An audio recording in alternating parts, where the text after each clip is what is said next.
Hello, good morning, and welcome to Newsfile. This is your most authoritative news analysis platform. And here on Newsfile, as always, we put Ghana first. This morning, a public officer is caught by the Constitution and now has the responsibility and duty and obligation to explain to the state the source of $1 million, 300,000 euros, several millions of Ghana cedis kept in her bedroom and stolen by house helps who have used the money to buy homes, rent homes, buy cars, rent shops, and are now facing prosecution. So Cecilia Dapaa, the minister in question, has a big hurdle. She has, at all cost, as we understand, crossed this hurdle in Article 286, Clause 4, that says any property or assets acquired by a public officer after the initial declaration. She has made a declaration of her assets, sealed and handed to the Auditor General. It definitely must come up to be opened up and to see if she made a declaration that her mother, who died recently, who was a queen in Asanteman and is said to have access to gold and has money, her husband, an architect, who is said to be a wealthy businessman, all gave money to the tune of what she has and had kept in her bedroom. In fact, from the facts in the case, it appears that the money was being stolen over a long period without it being known. What's that, a bank? Was that a savings and loan sort of place where money was being thrown in and yet you didn't have to know how much was there, or you just couldn't know how much was there? So it says any property or assets acquired by a public officer after the initial declaration required by Clause 1 of this article and which is not reasonably attributable to income. How much is she paid? That will be her income. Gifts. Maybe her late mother gifted her money or her husband gave her a gift. Loan. Maybe she took a loan. There are allegations already out there that there is a sanitation contract of several millions of dollars. Maybe this was kickback from that money. Inheritance or any other reasonable source.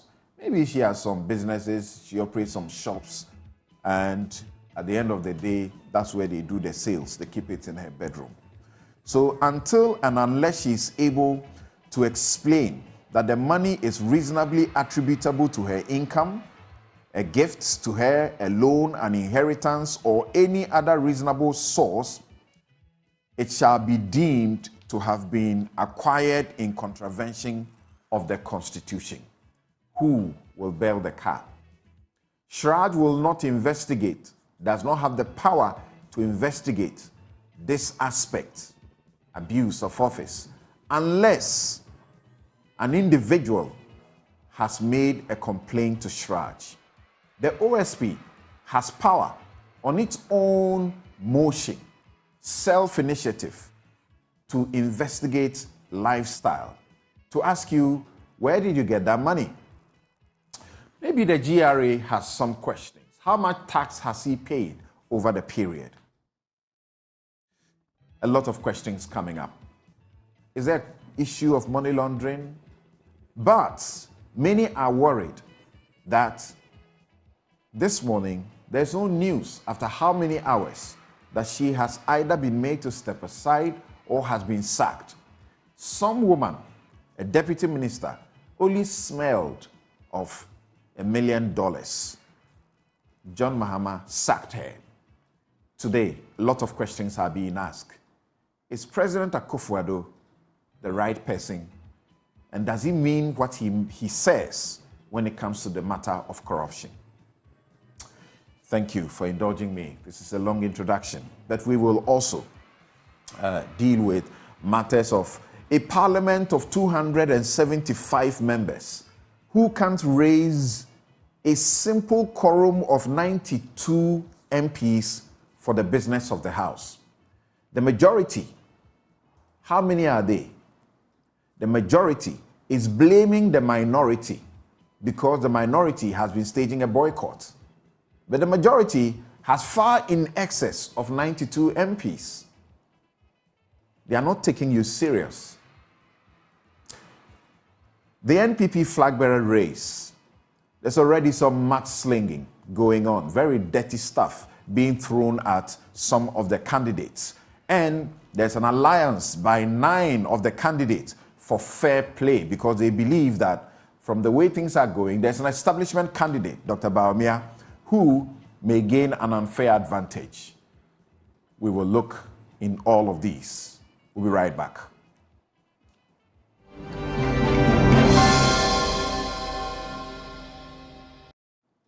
You're welcome back. This is Newsfile. It's your most authoritative news analysis platform. And here on Newsfile, we put Ghana first. And it's brought to you by the candid sponsorship of Bank of Africa, as strong as a group and close as a partner. MTN, everywhere you go. Ashasi University, educating ethical and entrepreneurial leaders for Africa.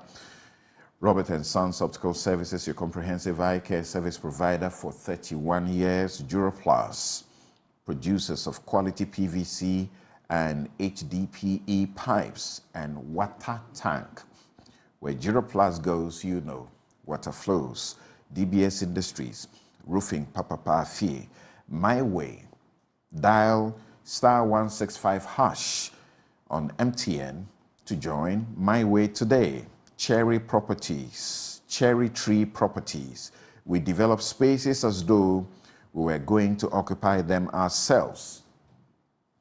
Syntex tanks, it's strong, it's tough, and Flamingo paints, simply superior. Thank you very much for joining us. And I do not have a take for you. Actually, I had been planning my take around the issue that we are going to discuss today, so I shelved my take, except to say that on the Bugri Nabu matter that has come up, where the IGP allegedly there's been a plot or some conspiracy to oust the IGP, the people that are suspected to have leaked that particular tape, we understand, allegedly have been arrested by the NIB, the Bureau of Investigation, National Investigations Bureau. I just have a simple question to ask them. You can deem them as whistleblowers, not so? What do you do with whistleblowers? Do you arrest them and deal with them harshly, or you collaborate with them so that you can get to the bottom of things and fight wrong in society? Why are those people arrested if it is the case that the suspicion is that they have been linked to being those who recorded the tape or released the tape into the public? First, what's the offense for doing such a recording or leaking such a recording? Article 18 of the Constitution is very clear.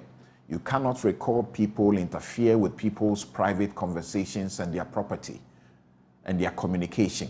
But if it has to do with crime, if it has to do with the morality of the country, if it has to do with health that is being compromised, you have every right to blow the whistle on the evildoers of this country. So why is it that the voices that have been heard of people that we know, that you in the security more importantly know, and some have come out already to admit that they were part of the conversations, why is it that those people are not the ones we have heard have been arrested, are being dealt with, but those potentially who may have leaked or may have recorded it and commit no offense whatsoever? We ought to be careful in this country. And I call on all of us to be sure that we are participating actively in the system. Otherwise, if we don't, we'll make a big mistake. As Samuel Kuje told the senior citizen says in chapter 13 of his book, which is page 58, he says, I now hold the view that non-involvement in the political process is a disservice to one's country. The RTI Commission on Thursday did introduce certain things, and the minister, encouraged them to help citizens to blow the whistle and make sure that wrong is not encouraged in this country. My guest this morning, Mary Awalana Ada, who is acting executive director of the Ghana Integrity Initiative, that is an international watchdog local chapter, Transparency International's local chapter, GII. Dr. Theo Echampong is economist and risk analyst. Kwadwo Appiah Tua is associate professor of law, University of Ghana, Legon. Samuel Nete George is MP, Ningo Prampram, deputy ranking member, Communications Committee of Parliament, and member, Public Accounts Committee of Parliament. We extended an invitation to the New Patriotic Party, of course, because one of the issues also has to do directly with the party. But as at this minute, there is no representation. Let's hope that there will be some representation. It does appear that the first issue does not encourage them. But we'll have a discussion. Welcome. Good morning and welcome to all of you, gentlemen, ladies and gentlemen. Good morning. Great. Morning. Right. Okay, so let's go straight to the matter of Cecilia Dapaa, Abena Dapaa, shall we? Some of these documents, often they are put in court and the names are obscured. Because if you look at the charge sheet and the statement accompanying the charge sheet, there is no reference to the person here, the complainant here, being a minister or anything like that. So sometimes these things can be in court for a while and nobody discovers that they are prominent people. But this time round, this is what we have in our faces. So I have the charge sheet from the Circuit Court of Ghana here in Accra. Is the Republic versus Patient Botwe, Sarai J, Benjamin Sowa, Kweku Botwe, and Malik Dauda. And there is a count one, which is conspiracy to commit crime, to wit stealing, contrary to sections so and so of the law. I don't waste your time. Particulars of offense. That Patient Botwe, who is 18 years, a hairdresser. Sarai J, who is 30 years, unemployed, between the period of July and October 2022 at Abelenkpe in the Greater Accra region and within the jurisdiction of the court, did agree or acted together with common purpose to commit a crime, which is stealing. Count two, that these two people within the same period also did dishonestly appropriate cash, the sum of $1 million, the property of Cecilia Abena Dapaa. Please note that already there's some very lame defenses out there that say it's not her money, it's her husband's money. Go and check the charge sheet if you are not reading. Then count number 3 mentions the same lady and the two ladies again and says they dishonestly appropriated the cash sum of 300,000 euros, the property of Cecilia Abena Dapaa. Check that again, her husband is not there. Then count 4, they mention them again and they say that they dishonestly appropriated the cash sum, all of that cash, 350,000 Ghana cedis, being the property of Cecilia Abena Dapaa. Once again, count 5. Now it's Botwe, the hairdresser, Patient Botwe, the hairdresser, and again. And it says that they once again did dishonestly appropriate assorted clothes valued 95,000 Ghana cedis, assorted handbags valued $35,000, and assorted perfumes valued $1,400. The property of Cecilia Abena Dapaa, Then count 6. It's important that we do this before we start the discussion, that these two dishonestly appropriated assorted jewelries valued at $95,000, the property of Cecilia Dapaa.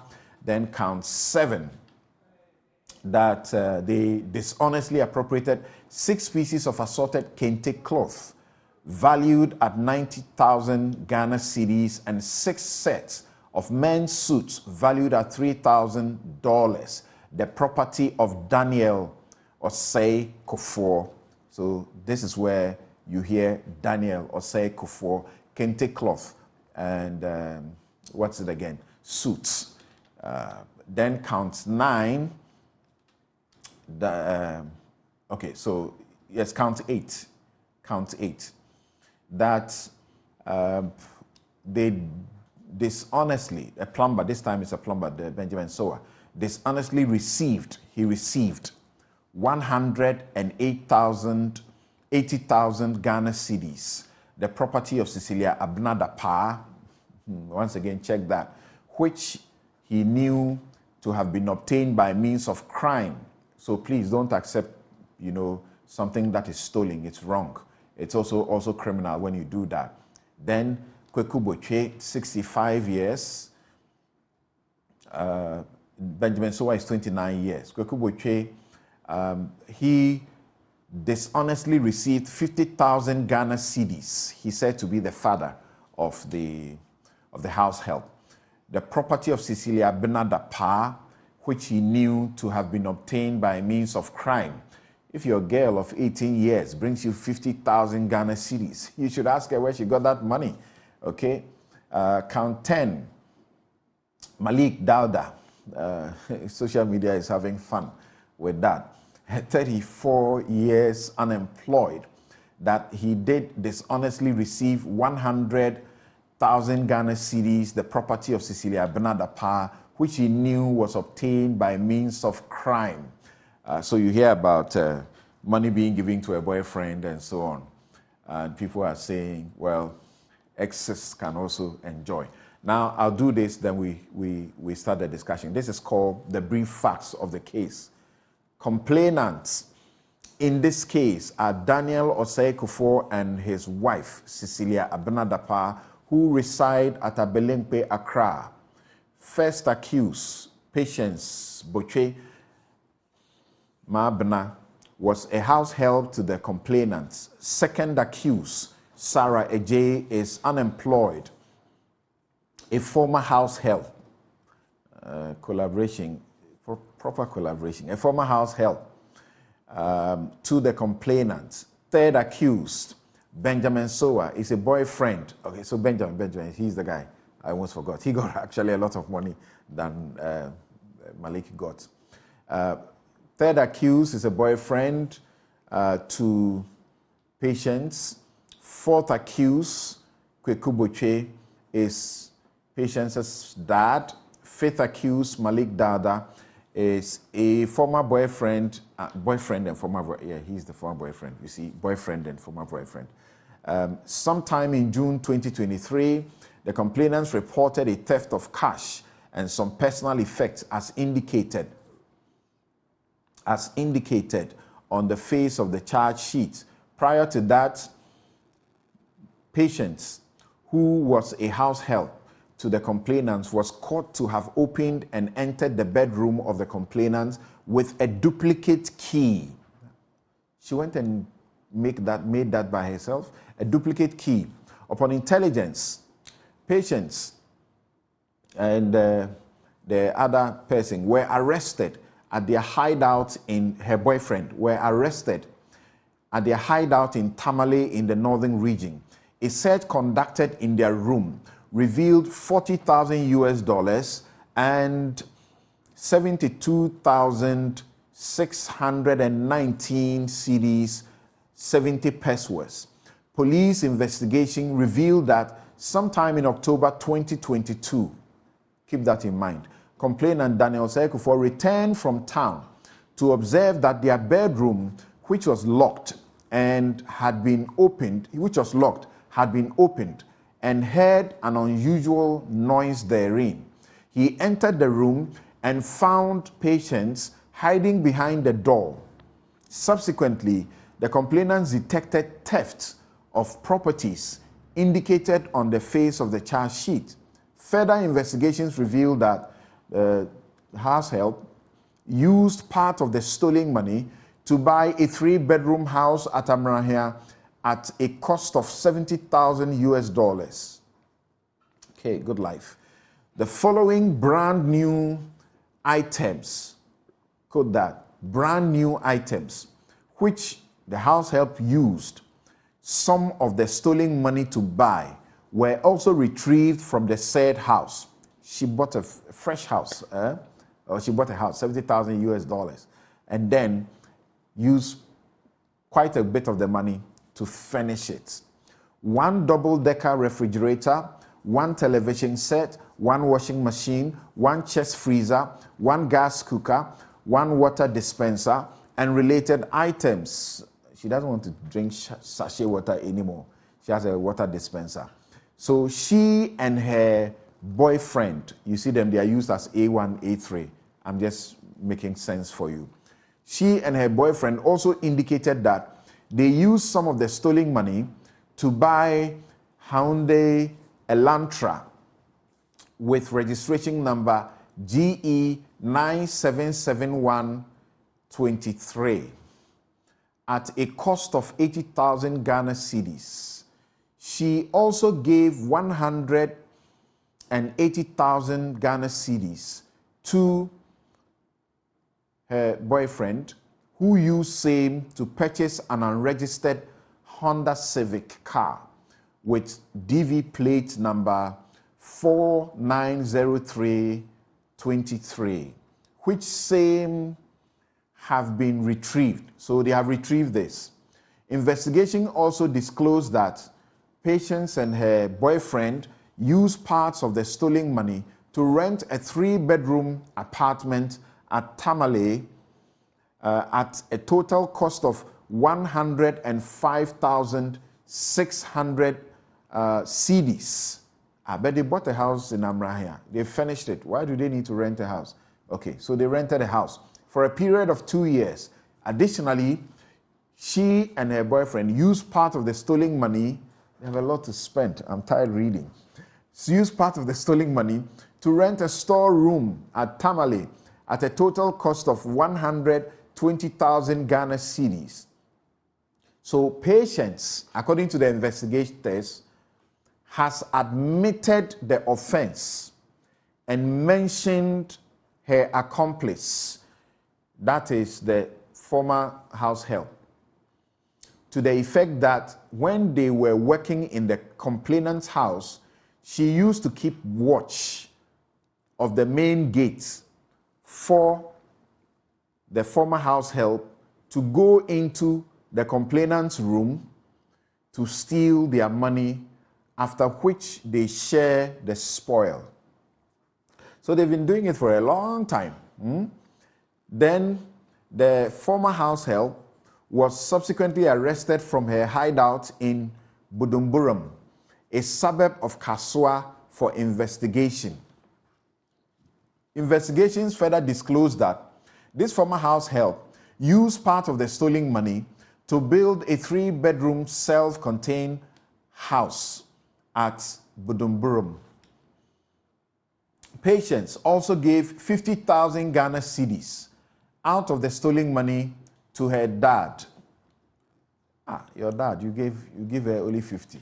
And your boyfriend, how much? Ex-boyfriend, how much? Who admitted the preceding fact during investigation. So the dad has also admitted the crime, admitted receiving the money. The former house help also gave 100,000 Ghana cedis out of the stolen money to A5. That will be Malik, who also admitted the same. The case is still under investigation, and they brought it before the court, arraigned the people, seeking that trial will commence to retrieve all these monies. So let me begin with Professor Kwadwo Appiagyei Etua. You are the lawyer. How do you see what is going on the face of the charge sheet and the brief facts of the case? Thank you for having me. I think this is scandalous, and anyone who hears such news would certainly be worried about how far or the extent to which developments in the political arena touching on corruption, touching on money laundering, touching on other issues that touch the very heart of our political dispensation, we will see it, because it's a very big amount of money. And considering the fact that we are going to the IMF for loans and so on, the question is, how do we account for this development? But in any case, it seems to be part of our political practice in the country. Maybe the politicians will deal with that. But for me, in terms of the law, I think the question then is, how do we make sure that this matter doesn't rest where it is? Because we have offices like the Office of the Special Prosecutor.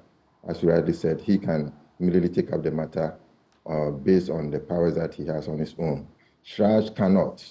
And we also need to look at the access declaration regime, its effectiveness in dealing with such matters. We need to look at the Office of the OCO, Office of the Economic and Organized Crime Office, and whether it also has the power to do so, and whether it has a muscle to do so.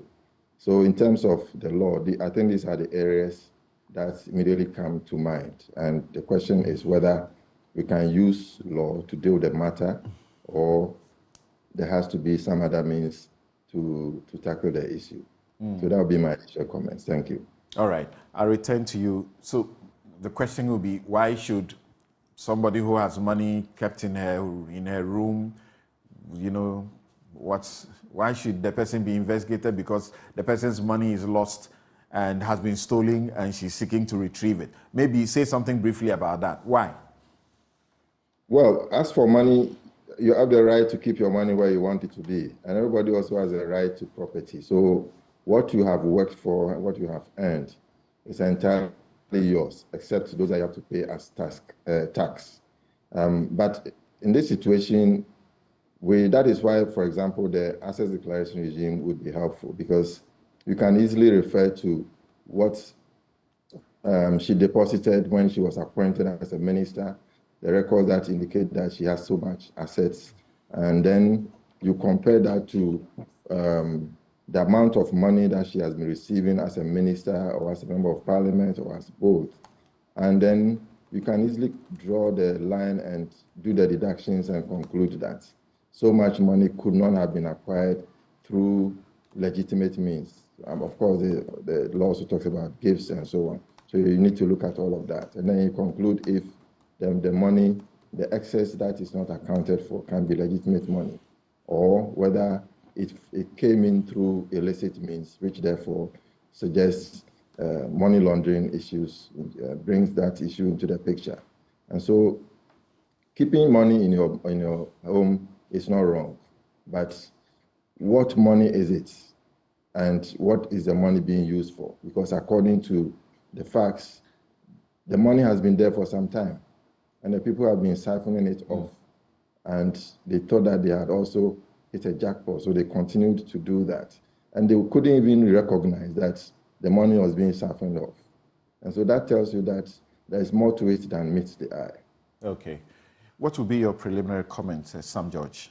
As a member of Parliament, the NDC caucus yesterday already raised issues. We'll go into all of that. The minority leader said this must be dealt with speedily. The NDC members also spoke to the press and said she should actually be sacked immediately, if not interdicted at least. John Mahama also tweeted saying that this is scandalous. Well, very good morning to you and my co-panelists and the good people of Ningopran and our viewers. It's a sad day for us, it's a sad spectacle. This is how low we've sunken as a country. The issues at hand are mind-boggling. I mean, since the matter broke yesterday, I've been trying to process and appreciate the gravity and enormity of the matter. But I think that the first thing I'll say on this is that this case clearly distinguishes for those who have the erroneous belief that the NDC and the NPP are one. And they say, oh, NDC and NPP are the same. This is a fantastic classic case that establishes the difference between the two parties. And I remember very well, because I was part of government at the time, when in 2013, 2014, early 2013, late 2013, early 2014, a videotape emerged of a private recording. And I'm saying this on the back of your earlier take. That's right. A recording that was done of a private conversation without the consent of the person, where in her car, where there was an allusion to a dream of getting $1 million. It was a dream. Call it the Ghanaian dream, whatever dream, a dream. The Mahama administration of the day, in 48 hours, sacked Victoria Hammer. In 48 hours, she was sacked. Now we've crossed 24 hours since the story broke. This is not a recording. This is not a dream. This is someone leaving the reality and living a bigger dream, actually. Because I keep saying to people that $1 million per the charge sheet belonging to the Minister for Sanitation and Water Resources, Honorable Cecilia Dapaa, is missing from her residence. It took her husband chancing on the person in the act to notice that $1 million was missing. It then presupposes that the stash of cash there is way in excess of $1 million. Because even if it was $2 million and half of a stash of money is missing, it will be obvious to the naked eye. For it to be so inconsequential that you couldn't notice its absence until you stumbled on the person should give us a bigger worry as a nation. How much was stashed in that home? And then begin to ask ourselves, and I agree with Professor Apiajetua that there's no crime in keeping your money under your bed in a bank, digging a hole and putting it. It's your personal choice. There is no legislation that says all monies must be deposited in the bank. So on that one, it's fine if she kept her money. At least in Ghana, elsewhere, yes, you cannot. But in Ghana, there's no law like that. So I wouldn't say that she's breaking any law by keeping money in her house. But the question I would then ask is, if $1 million is so inconsequential, I'm looking at the quantum of my mind's eye is envisaging how much money was stashed there. How then did you come by that money? Is it legitimate money? If it is legitimate money, we can simply establish that by you showing us the trail of work done to inherit or earn that money. And then if it is inheritance or earned, we must see the commensurate tax that has been paid to the GRA on that matter. And that will settle this matter. But if you are unable to show us any legitimate business that paid that money, and again, the question you ask yourself is, for that volume of money, which legitimate business will pay you in cash? Or were you paid by bank wire and you went to the bank and asked the bank to withdraw it and bring it to your house? If that was the case, you must tell us which bank. The bank must confirm that they indeed did a cash out of that amount and delivered. And then we begin to ask ourselves, we have the central bank regime, where even when you want to withdraw $10,000 from a bank in Ghana, you can't go beyond that in a year. So on what basis then? And you suggested if it was money paid to her, like bulk, yes, one installment, that amount, yes, the FIC, the Financial Intelligence, absolutely should have been triggered. Look, I had to fight for a client. It was just $50,000 that was sent into his account. Yes. Somebody in the bank saw it. They said, we check your accounts, not this much. Immediately they triggered FIC.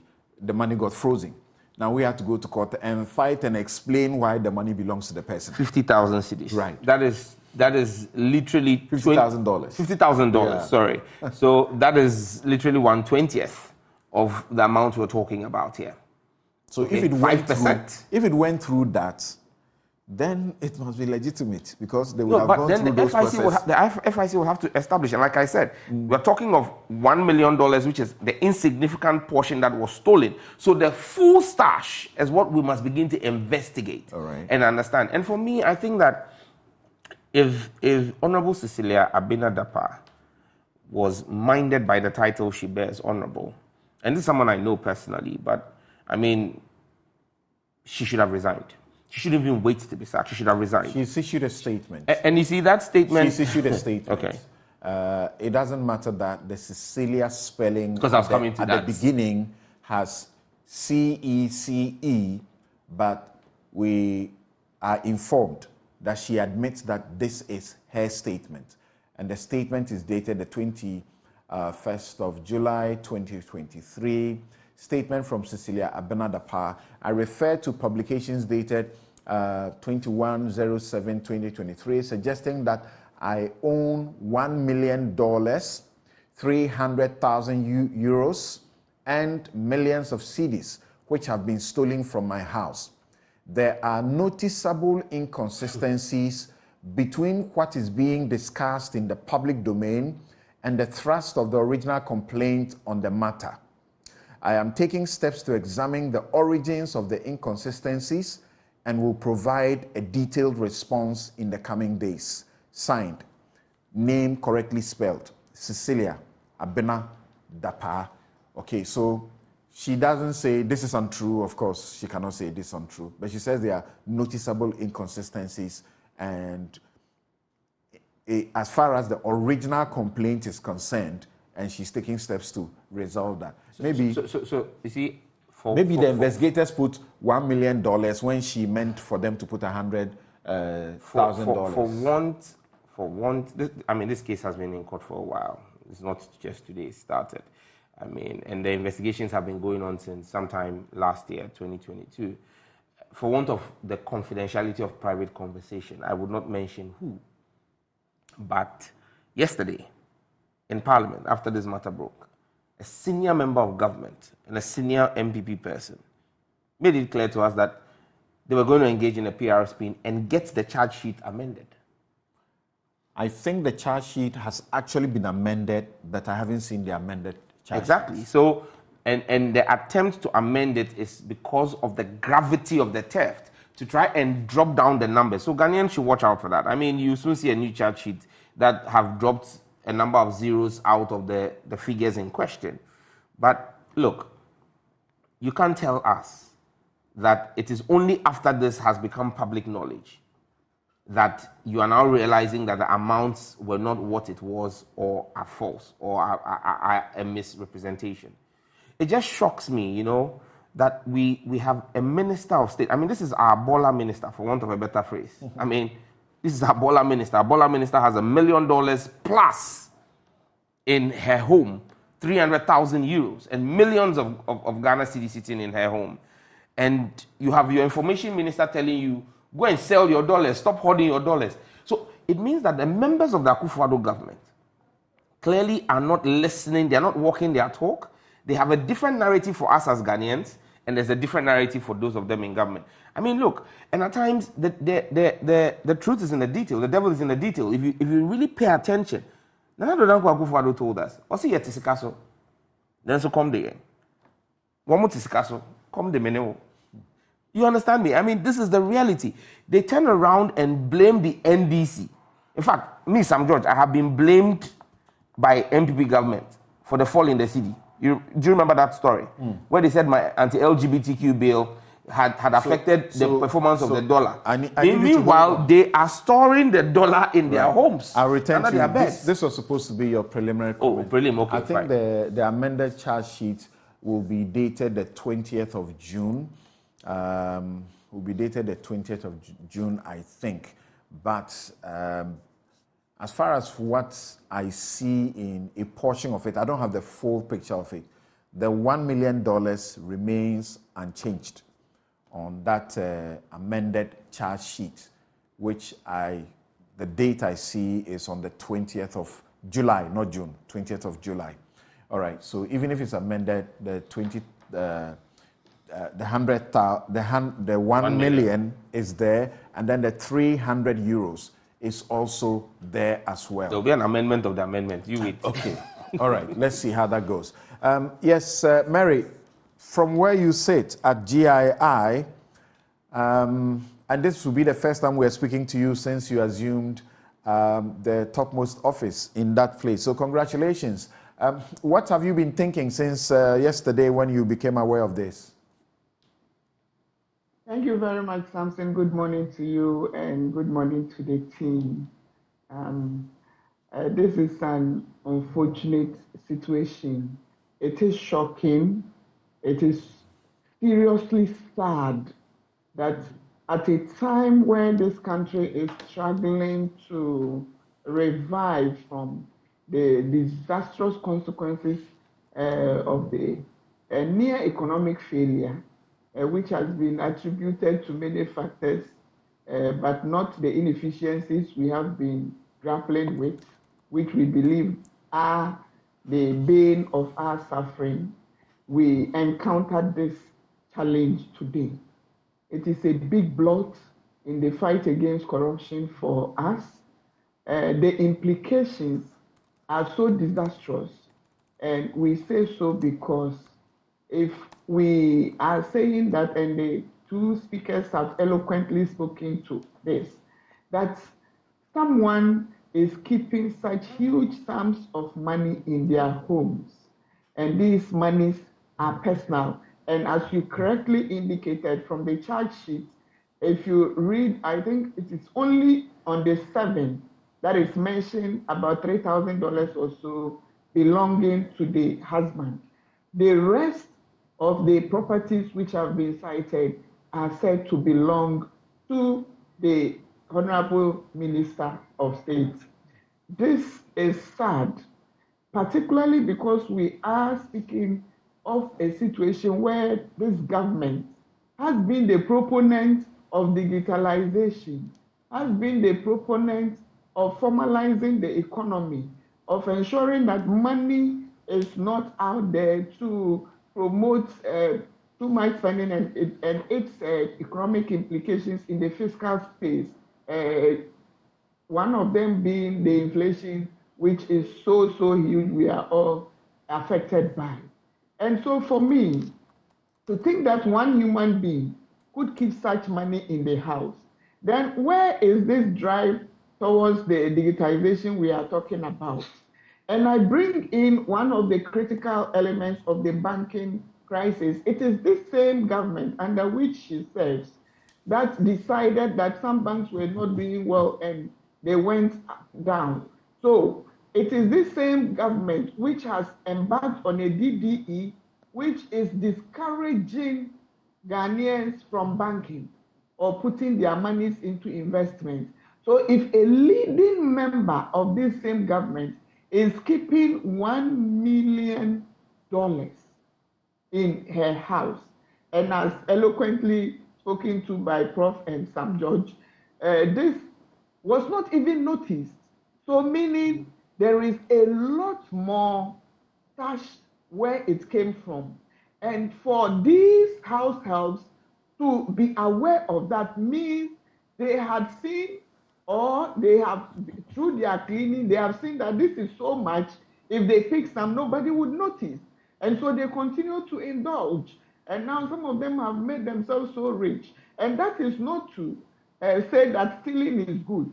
But unfortunately, this household saw an opportunity where there was so much, they thought they could also indulge and then get away with it. And they did, until a stroke of luck on behalf of the minister's husband ensured that they were caught. But critically, we are saying that in our space, this should be seriously attended to. And if you look at our asset declaration, I think it is a beginning point where we can then be talking about whether these monies were genuinely acquired. If they are acquired, they should be within the purview of Act 550, which speaks to the declaration of assets and liabilities. So it is for us to ask the president, the appointing authority, to do the right thing. Because it has been so disappointing in the past that wherever we have asked, when issues of corruption have come up, we have not seen much action being taken. It is not enough to say you are providing agencies which are fighting corruption with resources, but then the political will to act on instances such as these are not taken seriously. It is not enough for the president to continue to tell us that state institutions are acting while behind the scene strings are being pulled to frustrate processes from occurring. We believe that for the president to redeem his image and then also take off that mantra that has been applied to him for some time now, that he is a clearing agent, we believe this is a time for him to act and act swiftly. Okay. Ask this minister to step aside and let the agencies of state take this thing up. I believe the OSP has shown in times past that he can do this and he will do it very well if allowed.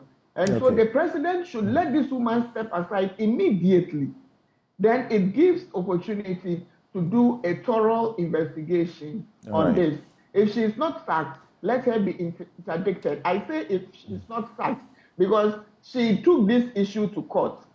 And so perhaps she would also be countering. You are lawyers, she would say that if it was stolen wealth, she may not have gone to court to seek that justice is done for her. But we are saying that for a public officer, doesn't that suggest to you that to be bold to put this in court suggests that the money may be clean, and so you may have to maybe be hesitant in rushing to pronounce, as it were, judgment that it is stolen money. Of course, it is stolen money to the extent that those who have been put in court stole it. But to her, it's her money. And I was saying that, don't you think that we may be a bit running ahead of ourselves, because we know that politicians and keeping huge sums of money in their homes, in their boots, and so on, is not a new phenomenon. And I will, in the course of this discussion, I'd like us to go to that extent to check a number of things. That's why I brought these books in the studio here. So shouldn't we be a little, cautious? If somebody can go to court, knowing that the court is not a private place, it's a public place, and that this thing will become public if I go to court, unless you are sure that this is clean money, will you dare do that? Samson, I remember when you started this in your introduction, you mentioned clearly that when these issues are taken to court, because the person's names are mentioned, and for me, there are a lot of people call Awelana and a lot of people call Mary. And so many of us would not even adduce our minds to some of these. And so that is one of the areas that we could be thinking about. And that's why I concede that perhaps she thought she had a case and so she could take it to court. But for us, the critical element in this discussion is that a public officer who is paid a certain amount, which is public information, is able to amass such huge sums of money that is stashed in her home, and there is no trail. That is the critical issue we should be talking about. No trail of this money from anywhere. We know what we haven't gotten there yet, have we? Exactly. There is how can anybody? I remember there was a time somebody sent some money through a family, and this was also frozen until it was proven, and that was just $10,000 because the person had not seen such money, small. more money. So for 300,000 euros and then 1 million, and we continue to say that it is not just 1 million, because if the 1 million is taken away and it's not, people do not notice it, it means it is so huge that the person maybe. So you hold on there. I'll return to you. But when you're looking at scenarios, you could look at two ways. Like you have just said, and some George said earlier, it is possible that this was some sort of, I don't know what it would have been in, what they would have been putting the money in. It could be that they were dumping the money in there, or she was dumping money in there all the time, so she doesn't get to check to know how much exactly, is been taken out. It is also possible that this was that figure put aside, and because some of it has been stolen, then she gets to know that the exact amount I put there for a certain purpose later has been stolen. Dr. Tio Champong, yes, I'll return to you, Mary. I'll return to you, Mary. Dr. Tio Champong, thank you very much for also joining us. From where you sit and how you analyze things, first, your first impressions, and what are your expectations? I read a portion of the amended charge sheet earlier, and I said the date is actually the 5th of July. And the amended charge sheet, nothing changes except the amount given to the ex-boyfriend. Nothing changes. So the contents remain almost the same, except the boyfriend's figure that has changed. Yes, Dr. Tio Champong. Something, good morning. Again, pleasure to be here. The first thing that came to me when I saw this news yesterday, I just shouted and I said, hey, is she running a savings and loans company in her house? Because, it's not a small amount of money. $1 million, assuming it was even $100 bills, normally would fit into the suitcase, like a small suitcase that people tend to travel with. Again, $1 million, just for the purposes of our listeners. Today, the exchange rate is like 11.5, right? So that's 11 million Ghana cedis, or 11.5 million Ghana cedis. To build a 6-unit classroom block in Ghana would cost you roughly about 800 or so thousand. So that $1 million, or 11.5 million, can build about 14 6-unit classroom blocks, just for people to appreciate, the amounts that we're talking about, in question here. But there are 2 or 3 issues within, some of which our other panelists have spoken about. The first thing is, for me, it comes to me across as though she wasn't even aware that these monies had been stolen or taken from her until the point that the husband discovered that something untoward. That's a fact. So the question then is, how much more money was actually in the house that we don't know, right? And number 2, by the time you become a minister, or at the time you're becoming a minister, you declare your assets, you declare your liabilities. We know all of that. So are we in a position to establish that these monies, because on the charge sheet that you read, almost 9 out of the 10 or so charges, so probably about 7, directly says that this is, quote and unquote, the property of Cecilia Dapaa, right? In fact, it is only count 6, which is the value of the kente and suits that belong to the husband. Yes. So then, since she became a minister, we know how much ministers earn in this country. We know what they are paid every month. We should be in a position to then establish whether these monies, which she says were her property, was actually earned legitimately or not. Because what is very clear, and what we all have been talking about, is that Ghana is not poor. And it looks as though it is the national cake that is residing in people's bedrooms, to put it, a bit more mildly in that sense. So we need to interrogate. And the point for me really is that the investigation must go beyond what is going on in the court currently. The OSP must step in. We need to interrogate the source of wealth, how she came to acquire these monies. Other people have even said that, well, it could have been that the husband gave her that $1 million plus all the extra bits, as part of their dealings. But again, it's very easy to prove that, because we should be able to... Why? And the matter is reported to police, and the husband is involved as a co-complainant because and identifies only his clothes and the suits as what has been stolen from him. He doesn't say that money is his. So that's his bit. But let's even say that the husband even gave her the $1 million, right, as a gift, for argument's sake.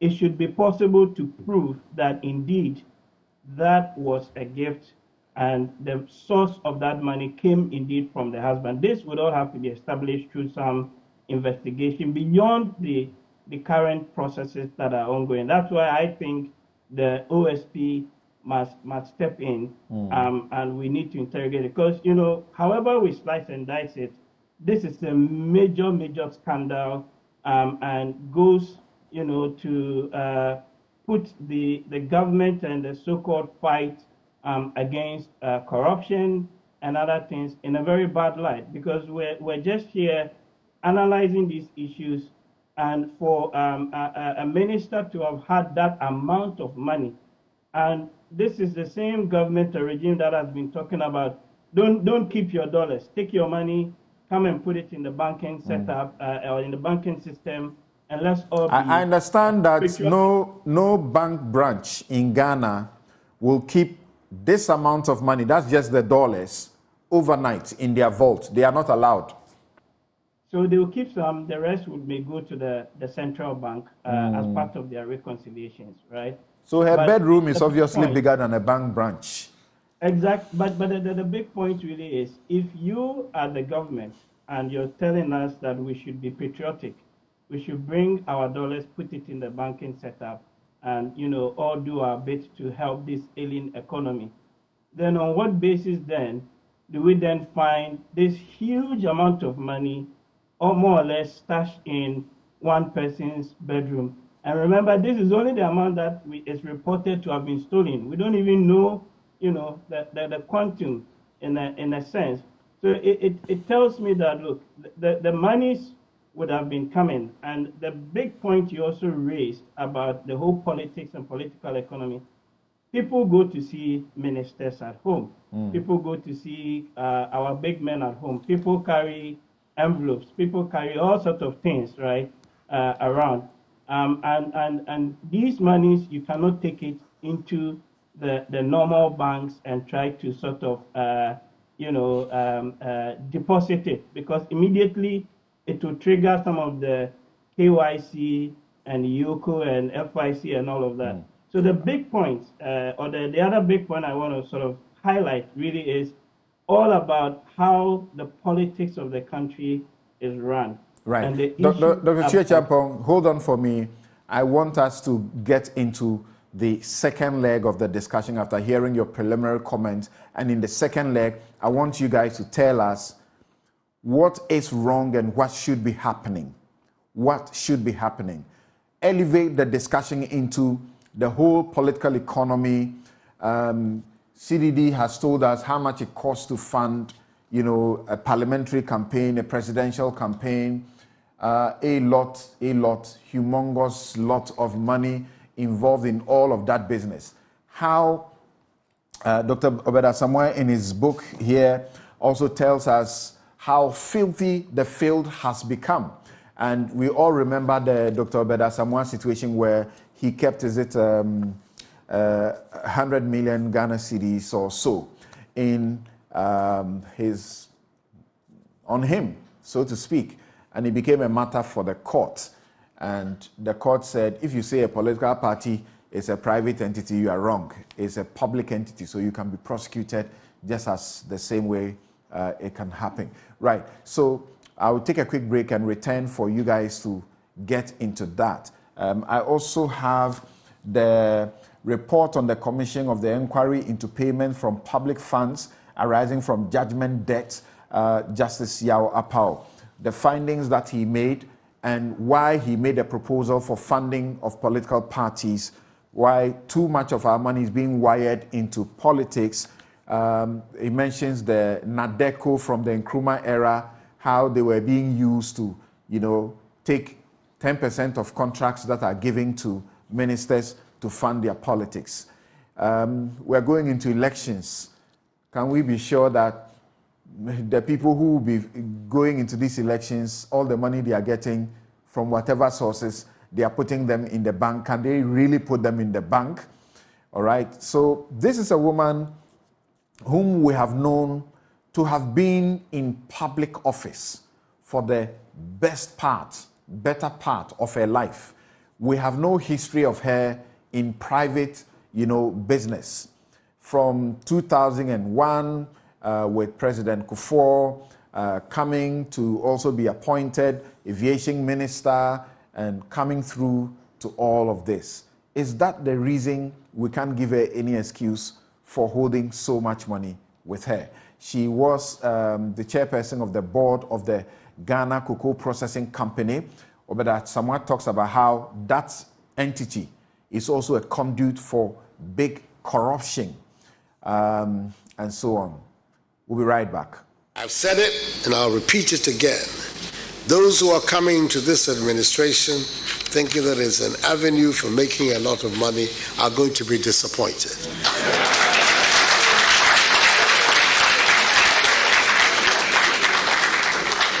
They better go to the private sector. That is where people make money, not in government.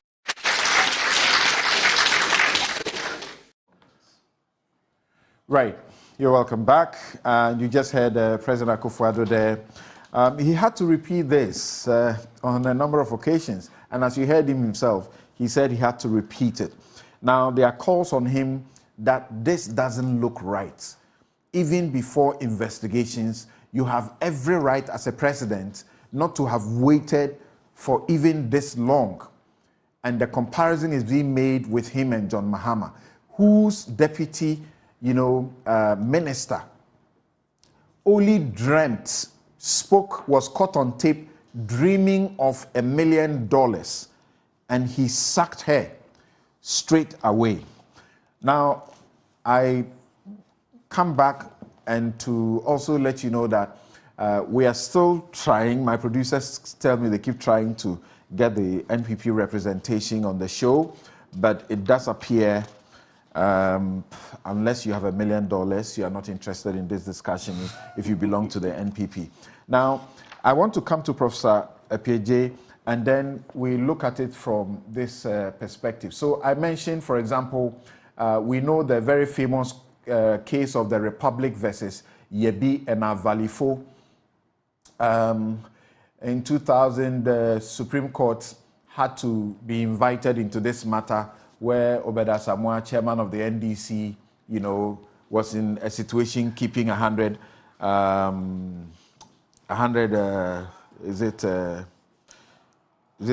million? I'm being told current 10,000. I'm being told to say that it was in the old series. But it was money, really good money at the time. And the issues came up. And you would remember how he himself spoke about how the NPP, began to vilify him about that situation.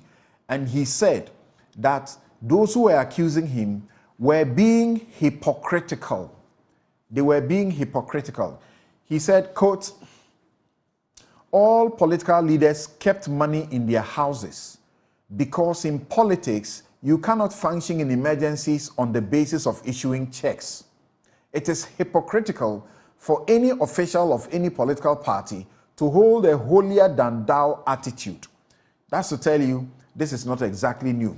Then he cited an instance where Dan Boche, General Secretary of the NPP, was quoted in the media as saying that he had adopted the Sene constituency in the Brong Ahafo region and promised each of the 105 polling stations a bicycle each.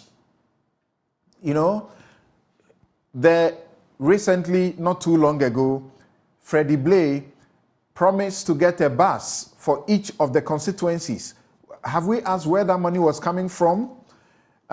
In Jerry Rawlings's circumstances, we had the issue where there was the allegation about, 5 million? He came to say it was 2 point something million dollars, is it? That he accepted from Abacha's government. This money, which bank will they have put it in? It's for political purposes, isn't it?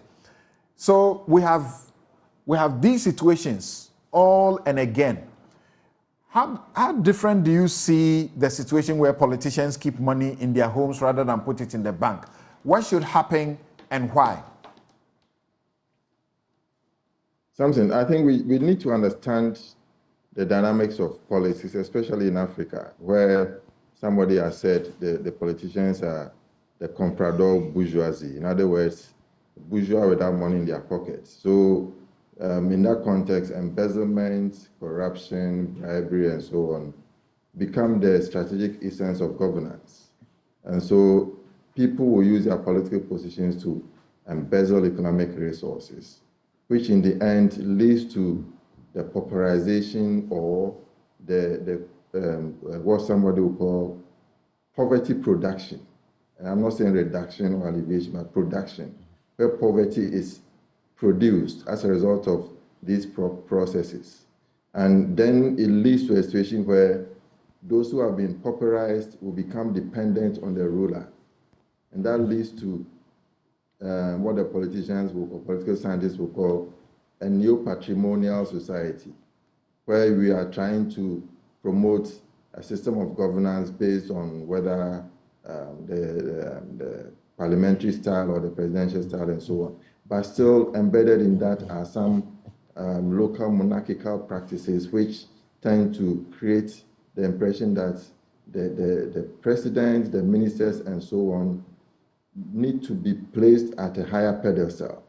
And they are entitled to have some amount of money to which they then dish out to the people when they kowtow to them. So this kind of mentality has reigned and plagued our democracy. And that is where I think we should look at as a basis for looking at this matter. Now, you rightly said that Professor Dr. Obeda Samoa tried to justify the practice, saying that they need money and you can always go to the bank and so on and so forth. And then he also referred to Dr. K. Buzia, that during his time, that also happened when he also had some money stolen from his bedroom or his house. And so he tried to justify that. It is not unusual practice. That should then lead us to ask the question, how do we fund our politics? So that the way we fund the political system and the practices will determine how we end up being able to cure this defect which is plaguing the political system. So CDD has done a very good job on that. Of course, you talked about how much people need to fund political activities. And even more recently, the majority leader in Parliament said that you need about, $4 million or so to organize and execute a political campaign for the office of a president. So the question is, how do we get this money? And we're supposed to have laws which are supposed to regulate campaign financing. To me, that is where the problem is. That is where it starts from. Because then people have to source for money from different avenues. And mind you, we are getting close to the political heat coming to the boil because next year we have elections. And already this year, primaries are being held for both presidential positions and parliamentary positions. So that needs to be settled by the end of the year for both parties. And then the real elections or the real deal starts next year. So people need money. So politicians are seeking for money those who want to influence politics from behind are ready to bargain and to give money to people who are interested, creating this further cycle of godfatherism as we have in Nigeria. It is creeping into our politics. So in that situation, the Cecilia Dapaah thing is not something new, and it will remain as it is, so long as we are not able to deal with the campaign financing issue. And also, so long as the asset declaration regime becomes a very weak mechanism in the fight against corruption. It is just there on paper. All right. And we also need to look at the effectiveness of YOCO. YOCO has played a very minimal role in trying to deal with such matters. And so we need to tackle the issues based on law, based on how we reform our political landscape. In some countries, they will say that the government will finance political parties depending on the percentage of votes you win, as a way of controlling campaign financing. So maybe we need to look at that issue as well. Yeah.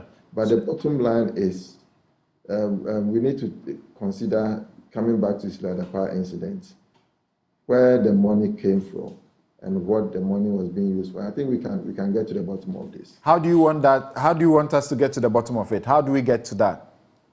Well, to get to that, I think we all mentioned some of the institutions that we have, OSP, SHAJ, and YOCO, among others. I think that we need to, at least we can go back to SHAJ, we go to SHAJ and ask for the asset declaration documents of Mrs. Dapaah. That will clearly tell us what she brought into politics and how much she has earned as a politician. Right. And the GRA, the Ghana Revenue Authority, should also be telling us if she has been filing her tax returns, where the disclosures of her incomes anywhere near these figures. That would be important to ask. That is if she has been filing. Now, if they were close to that, we want to know, was tax assessed and how much was the tax assessed? If some people too were complicit at the GRA, we should want to know. If she took this money from bank, which bank was it? Or took some of it from a bank, which bank was it?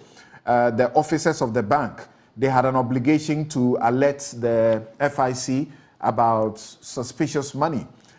Did they do that? If they didn't do that, this bank too should also come in for some questioning, isn't it? If tax was not paid on this exact amount, GRA has a right to ask that the money that was not assessed, there should be an additional assessment so that she will pay. Which particular, tax office has been handling her file? It's very easy to know. The president can quickly ask of these things and they will be done. And she's obviously a high net worth individual for tax purposes. So obviously it will be handled in that unit of the GRA. The undisclosed or underreported income and the unpaid taxes. We need the money. If the money is genuine money, we need all the taxes paid on it. Now, I'm coming to you, Sam George, but let me come to Mary. Now, Mary, I had mentioned earlier about these developments in our country that we keep complaining, but we don't seem to do anything about them. Obeda Samoa writes on the issue of indiscipline and corruption in our polity. And in page 598 of his book, which I have in my hand, The Political History of Ghana, 1950 to 2013, the experience of a non-conformist, Dr. Obed Yao Asamoah. Just a bit of it, indulge me. He says, government corruption reared its ugly head soon after the CPP came to power. We recall the Jibowu Commission probe of 1956, which cited A.Y.K. Jin, the managing director of the Cocoa Processing Company, CPC, for corruption and also alleged government complicity. We also recall the Akanya Commission report of 1964 on irregularities in the issues of import license, and the Abraham Kumsen report of 1966 disclosing an array of evil causes of the shortages of commodities for which 35 GNTC officials were sacked just before Nkrumah was overthrown. We further recall the report of the governor before independence of payment in 1953 of a bribe by Kasajan, a construction company, to J.A. Brima, the Minister of Communications and Works. He was made to report to the police. A commission of inquiry headed by Sir Akukosa investigated this and other allegations made by Brima against members of government, including Dr. Nkrumah, most of which could not be established or proved.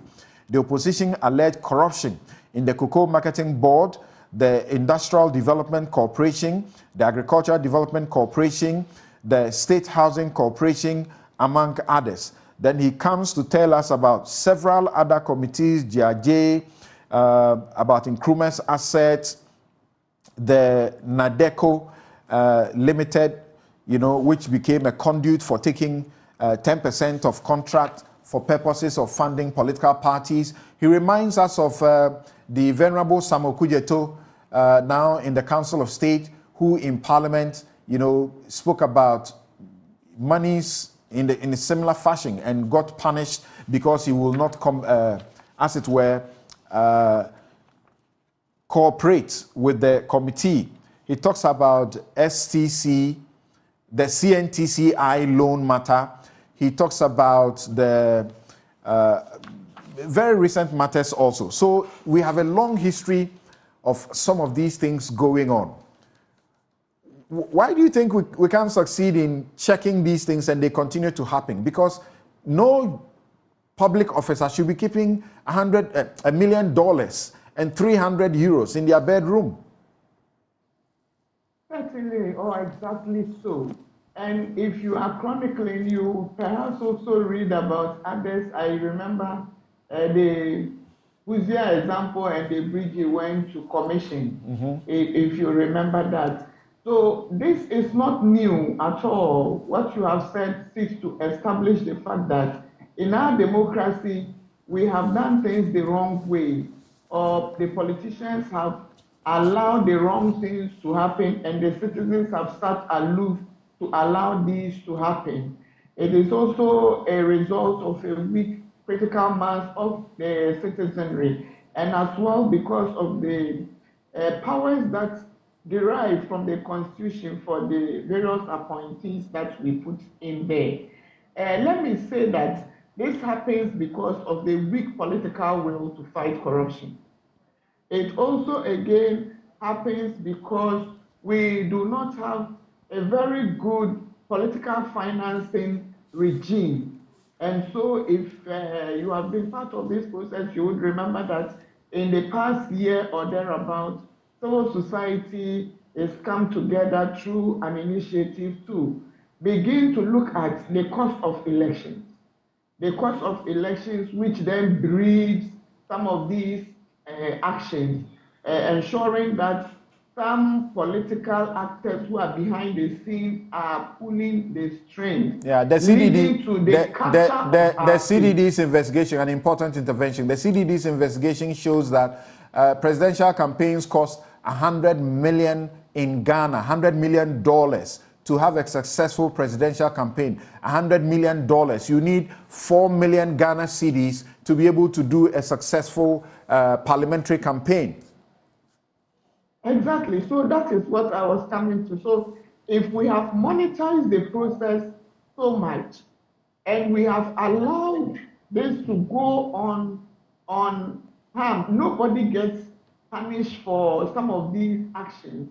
And now the reality is that the ordinary citizen has also come to appreciate the fact that they are not getting the fair share of the national cake. And so they are using this opportunity to also then bargain. So in some instances, you would realize that some communities are bargaining that if you do not get us this, we will not vote. Others are bargaining that if you do not give me a car, I will not vote. So the person who is interested in political office is now getting voted based on the amount of money they are able to make.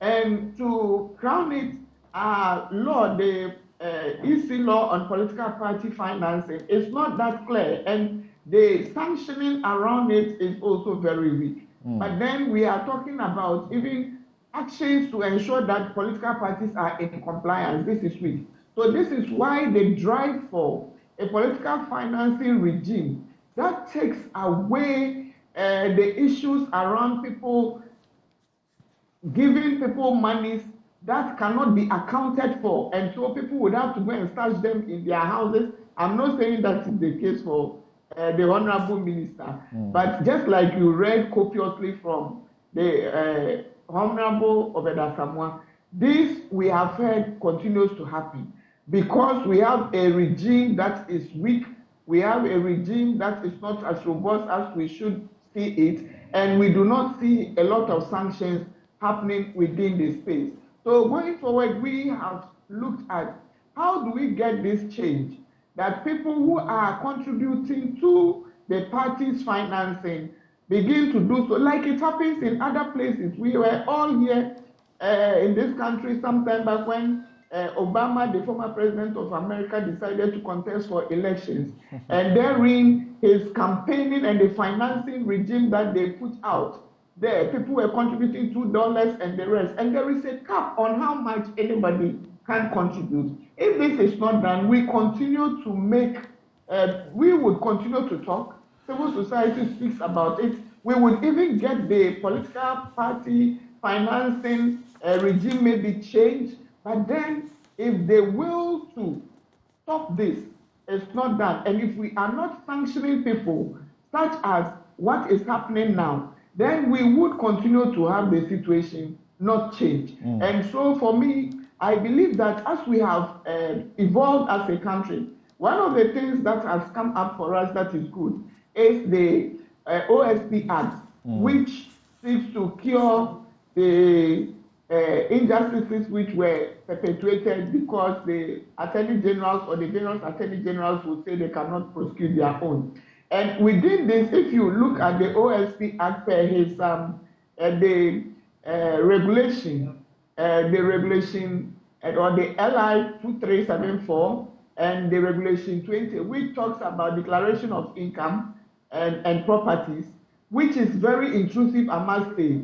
It looks at politically exposed persons. It looks at all their interested parties, husbands, girlfriends, boyfriends, households, whoever has an interest in the person who is politically exposed is supposed to also be looked at when it comes to issues around such as what we are talking about today. And a significant part of that, a significant part of that is that in that new law, as in the OSP, you know the difficulty that SHRAJ was the body to investigate corruption, abuse of office, and the rest of them.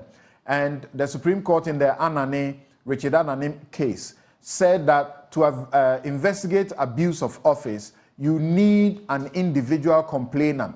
SHRAJ cannot say, I'm listening to radio, I have heard some publication, I want to follow it up. So the important thing for the OSP is that we have cured that problem by saying the OSP can on its own just get up by hearing of this information, move in and begin to check on the person's wealth and whether the money they have can be attributable as in the Constitution requires, whether it is attributable to their income, it is attributable to a gift they had, or it's a loan, or it's inheritance.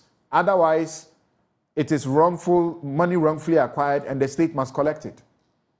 Exactly. That is exactly where I was driving to.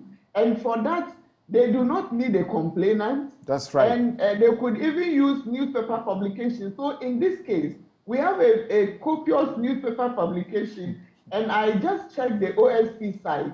You would see a lot of citizens making complaints, and that is the baseline for them. So the OSP can go into this.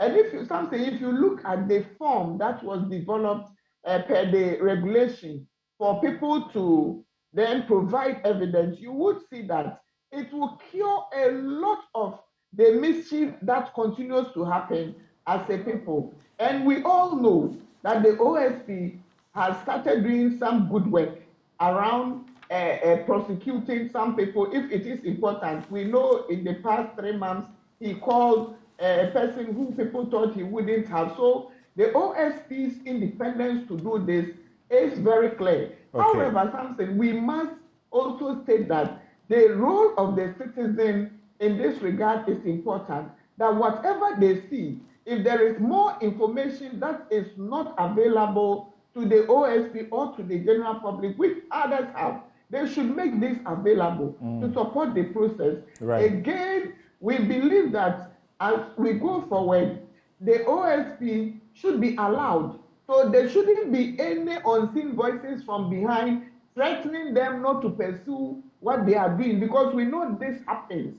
We know it continues to happen. The president should allow this process to go on. If he doesn't have the courage to do the right thing, we are very confident that the OSP would take this up. What do you mean? What do you mean by if he doesn't have the courage to do the right thing? What right thing are you? To do the right thing by asking the lady to step aside and let the independent investigation proceed.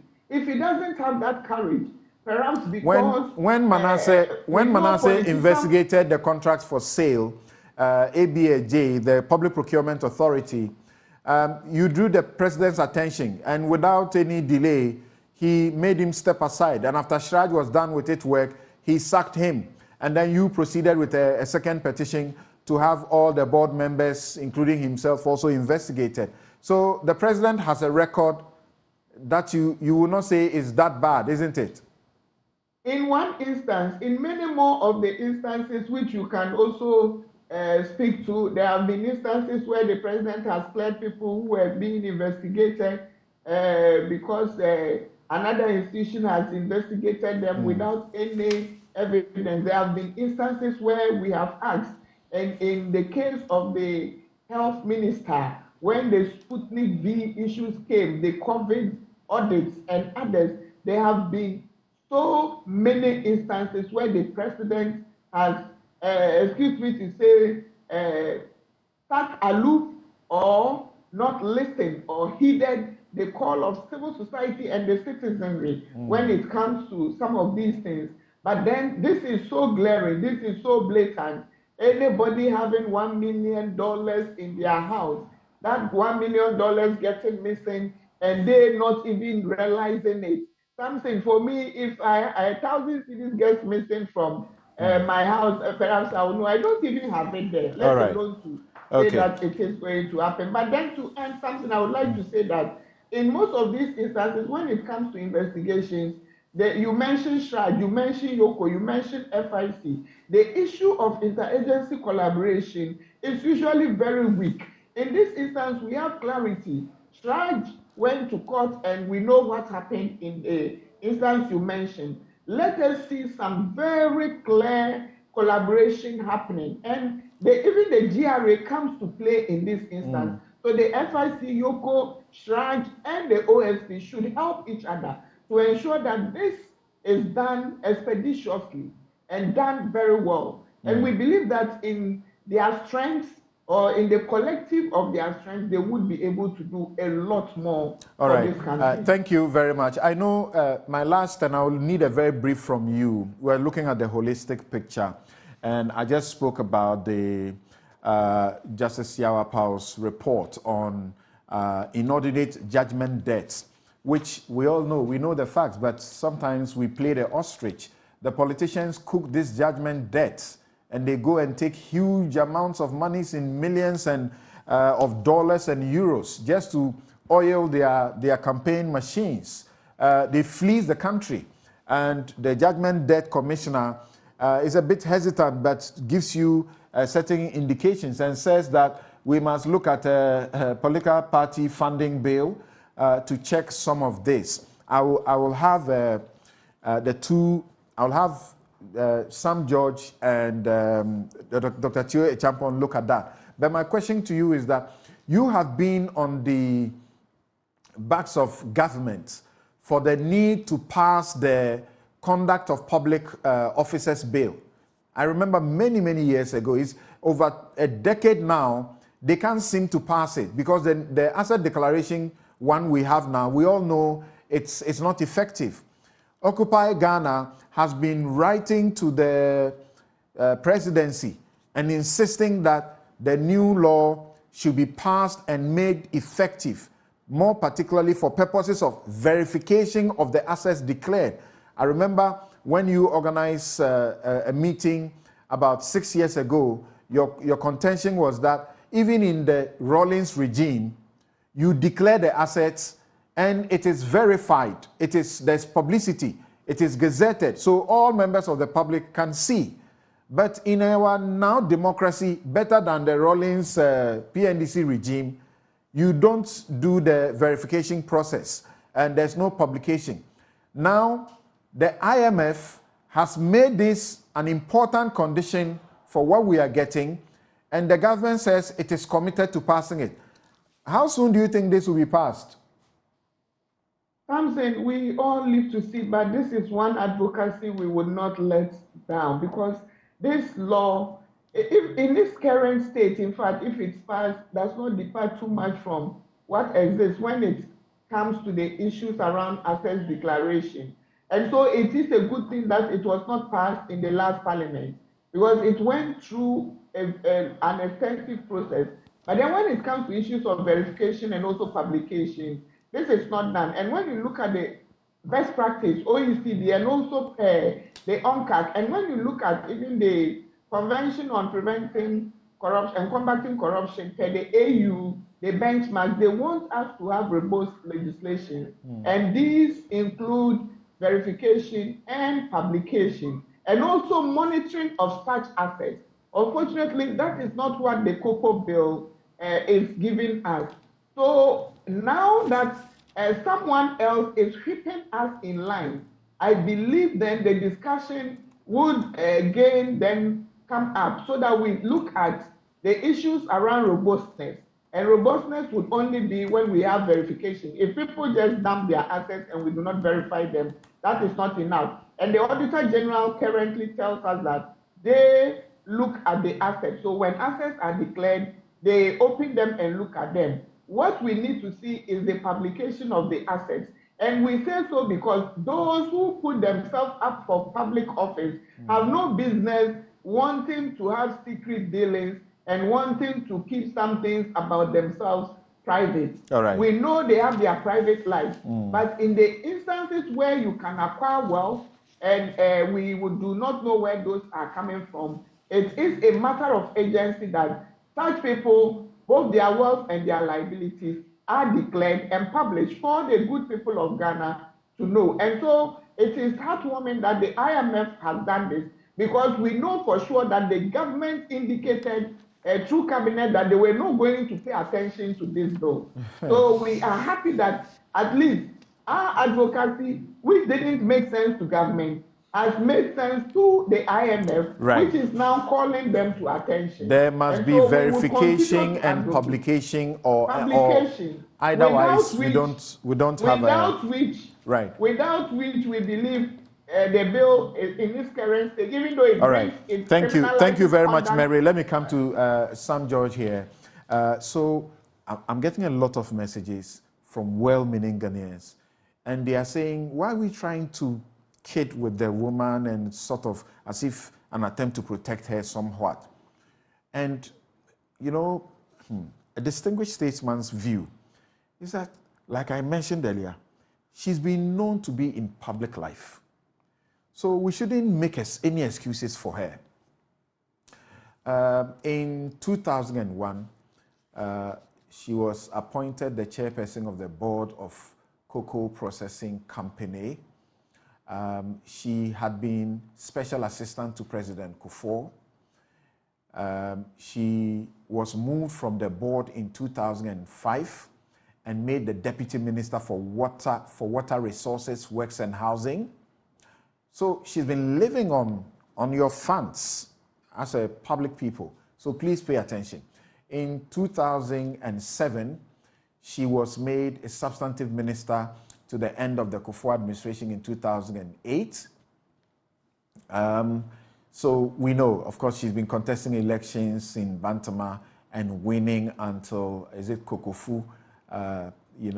Is it he unseated her or so? And she's presently an important minister. In 2017, President Kufuor nominated her for the position of Minister of Aviation. President Kufuor, Minister of Aviation. So she's been around and living on public funds. What difference does that make? It makes a whole world of difference. And for me, that's why I get the context in the historical facts you brought to bear. Okay. But that doesn't, for me, change the crux of what the conversation is today. The conversation today is, it was bad in the past. We have changed governments for that reason. We had a presidential candidate who was voted massively into office on the back of a promise that if you want to make money, don't come into my government, stay in the private sector. On the back of a promise that said we were sitting on money, or the previous government was sitting on money and the people of Ghana were hungry. On the back of a man who said he was not corrupt, look at my age, I have achieved, I don't need to come and steal money, we have the men and all our people are wealthy. That was the story that was sold to Ghanaians. Now, we sit in a government where we see this. And you see, let's not kid ourselves. Under this administration, this is not the first time this is happening. There were allegations. This one has gone to court and is proven because of court. But there were allegations that when the Deputy Chief of Staff's house got burnt, the current Minister for Lands and Natural Resources, Abu Jinapor, there were issues of monies that were stolen and the fire was a cover-up, allegations. Then there was the allegation of the Western Regional Minister, Kwabena Oshidako, that his driver ran away with 17 million Ghana cedis to Ivory Coast. That was just last year. So this is not the first of its kind under the Akufo-Addo administration. Except that all of these have been denied. Fantastic. In this instance, for whatever reason, the minister decides to go to court. But you forget one thing, and it's important I bring it in also here. Eugene Ahen's wife decided there was to be a divorce or something like that. And then suddenly... The assets she was trying to... Of course, all of these things have been denied. But someone whose background was known, he was a non-entity, so to speak. And within a very short time, being a communication director at the presidency, all of this was attributed to her. And a lot has been now hush-hushed. So on. Yeah, so you see, it shows you that there is a certain culture. And maybe people are asking, why would the minister go if it was ill-gotten wealth? Maybe it's just the sheer arrogance of power. And the fact that she felt, well, this could fly under the radar and I could just teach these house helps a lesson. It is not to say that legitimizes the money, because legitimacy of the money can only be established if you can show us the earnings or the inheritance and the appropriate tax paid on it. And given the resume of the minister that you have read to us, there is no reference to him in private practice to earn that kind of money.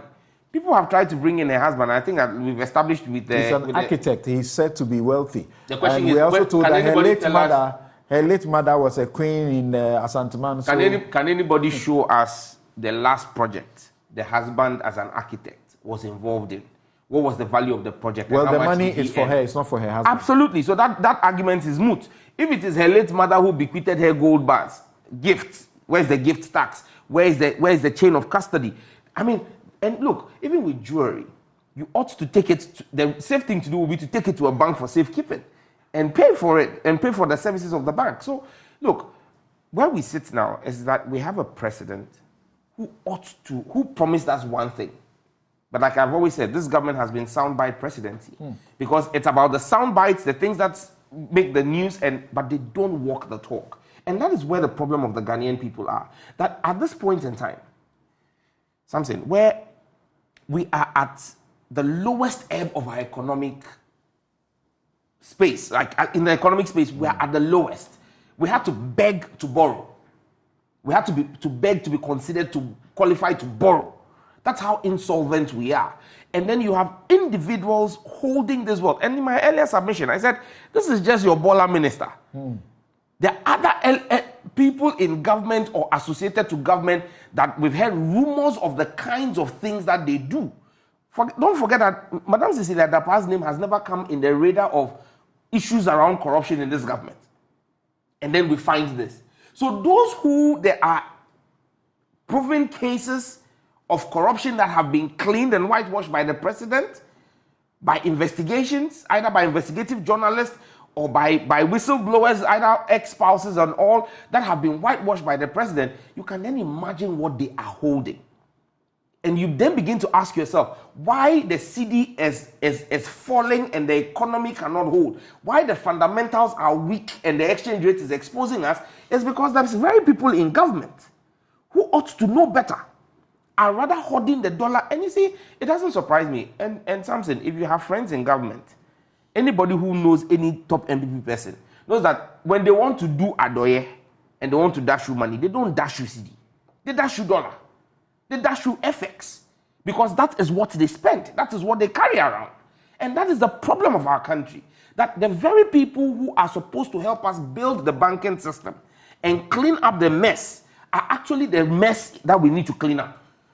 And for me, what do you expect GRA and all of these entities to be doing, and how swiftly should all be done? You are already disappointed that over 48 hours the president is mute. As for the president, I have no hope in him. I mean, the president is a lost case when it comes to fighting corruption. The president can't fight corruption. The president can't sack her.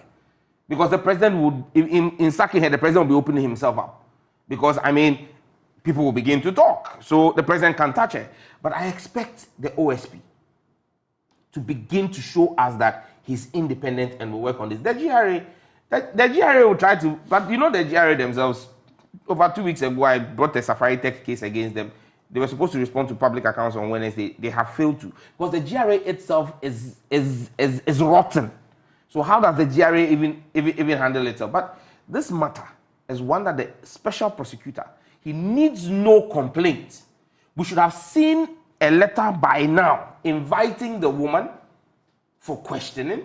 I don't understand why the OSP has not done that up till now. The woman says there are some inconsistencies and she will clear them in due course. That is fanciful English that has been employed as PR spin that we will not buy. Look, my 8-year-old son will not buy this. So nobody should stop the spin.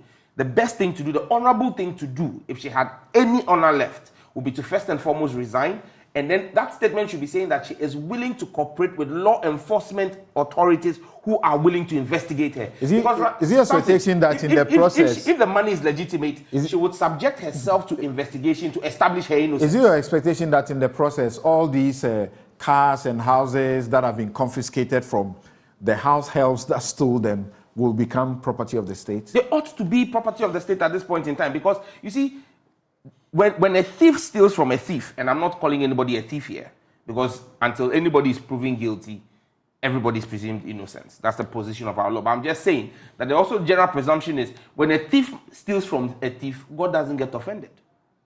And so thief man, God no the vex. So at this point in time, if the value, if we cannot authenticate that the source of the funds that were stolen to acquire those items are not state funds, the state should confiscate them until the owner is able to establish legitimacy of ownership. Right. I'm going to Dr. Theo Champong, and you see, it's not lost on me that it is important to take this beyond this, and that's why I refer to all of these things, and I've spent my time reading some of them again.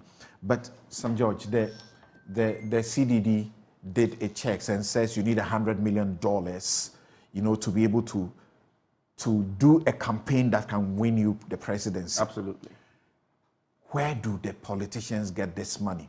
It says you need 4 million Ghana cedis to win as an MP. Sometimes even more, including nurturing the constituency. This would be an average. We see all the things that are done. So tell me, where do you get that money? Let me put you on the spot. Where do you get that money? But I've said this before on a previous engagement on your platform, that we have a what word did I use? We have a supposed fight against corruption. Because you see, if the populace, but Mary made reference to, alluded to the fact succinctly, that the populace feel that the electoral cycle is the only time where they can actually get a share of the national cake. Because the political class have created a certain gulf between ourselves and the populace. And we have arrogated to ourselves the largesse of state. And so you have corrupt businessmen and corrupt business interests that will corrupt politicians, fund them, but that money doesn't necessarily sit with politicians. It has to trickle down for you to then get office, and then so it's an endless cycle. You just have to have been in Asin North to have seen. Of course, I didn't have to be there. I saw some of the footage. Absolutely. And look, what a lame excuse one of these guys in the MPP was giving when they were caught on camera giving money to the people. And he said they come from a long distance and they need to give them money. I said, so come on. Asin North is clear example of why money will be hoarded. The Electoral Commission does not put your polling station far away from where you live. So you know something. If you look at the way the monies have been reported in the case, you then realize that what the minister apparently may be doing, and that's my own deduction. I'm not saying that that's factual. Is building a storehouse for her tomorrow and her children, and then also building the one for political expediency. So there is the millions of cedis. That's the one you give in Asin North. Because Asin North, I didn't see dollars. But then the dollars will be used to buy up a future for children. But you see, the point is, and I understand that the real estate business is where a lot of the money the real estate that the politicians business, real estate business in Ghana is money laundering. If our authorities want to deal with it, they will deal with it. The cost of real estate in Ghana is not justifiable by any stretch. You keep seeing all these new high-rise buildings going up and they are selling them for $500,000, $1 million, and they keep buying amongst themselves. So I have dirty money to clean. I put up a real estate property. You also have dirty money. You come and buy the property from me. Then automatically your money becomes clean. Then tomorrow you also start building your own. Then I come back and buy. And we are just cleaning the money. Okay. And we are sitting here. Let me go to, I didn't really get an answer directly to my question I asked you. But you didn't answer that. I asked, how are you going to prosecute your campaign when you believe that you need more than 4 million Ghana cedis? The Lord will provide. Dr. Theo Champong. So look, this is the joke. And how do you think we can check these things and have taken us back to far away? Before CPP, after CPP. CPP began, and there were market women who were contributing fiscal money to help Nkrumah, win elections. Then after he won elections, later on, we knew how things had become. And so it's no more market women thing. This 10% on the contract, we know, we keep saying proverbial, but it's a thing, it is there. People, contractors who are doing contract today, they are paying. And they are paying to individual pockets. And parties are keeping money. Parties in government, more particularly, know they are so wealthy. Just yesterday, they couldn't organize a congress. Once they come into office, they are able to organize a flamboyant, congress with all their people coming from all over the place. So we know these things. What is happening to us as a country? Why can't we fight this? I feel you, Samson. It's good that we've got the historical antecedents from Nkrumah to Kobo Duse, and all the way through. Remember the famous Haruna Iseku case, Kufuor time with the 10%, kickback and all. But I think you asked some also an interesting question. And Theo, just hold on just a second for me. Let me tell you this, that a government loses power, and contractors have already paid 10% on the contracts they got. The new government that comes in will call the contractors to renegotiate. And in the sort of renegotiation, you must promise to give them another kickback. So if you don't pay extra, kickback, they won't fund your contract. This is what we have in this country. Yeah, we are all dancing around the bush. And it was quite interesting when you asked me also the question about how does he fund his campaign as an MP, and we didn't really get a straightforward. He won't answer it. To that. So, okay, we've all diagnosed the problem, but none of us are really speaking to how to fix it. Right. because we know that, yes, the campaign is financed by political entrepreneurs, businessmen that would give you money, buy motorbikes, buy cars, you name it, in expectation that when you come into power, you're going to get, they're going to get something out of that. So as a result, you see a lot of dodgy money in the system. And one of the avenues that we've talked about is, this whole real estate thing. There's a lot of, quote unquote washing that is happening within that space. So the issue of campaign financing, absolutely important, but I don't think both of the two parties are really committed to fighting it. I don't get the sense that there's a real interest deep down to address it, because if there were, we wouldn't be in this issue. And even if there were, there are other constitutional means to sort of, check some of these issues or constitutional reform. So, for example, one of the arguments that's been made is, instead of this first past the post electoral system, why don't we have proportional representation and give room for some of the smaller parties, depending on your share of the national vote, to get a certain portion, a percentage of the seats in Parliament? Because that, in a way, mitigates or reduces the tendency for people to corrupt these people. There's also the big issue of the asset declaration, because, like we've all indicated, there is these monies that are paid as kickbacks, etc., and they are never in the official financial system. These monies are not put in a bank. It's monies that will be sitting under people's, pillows and bedrooms and you name it, in that regard.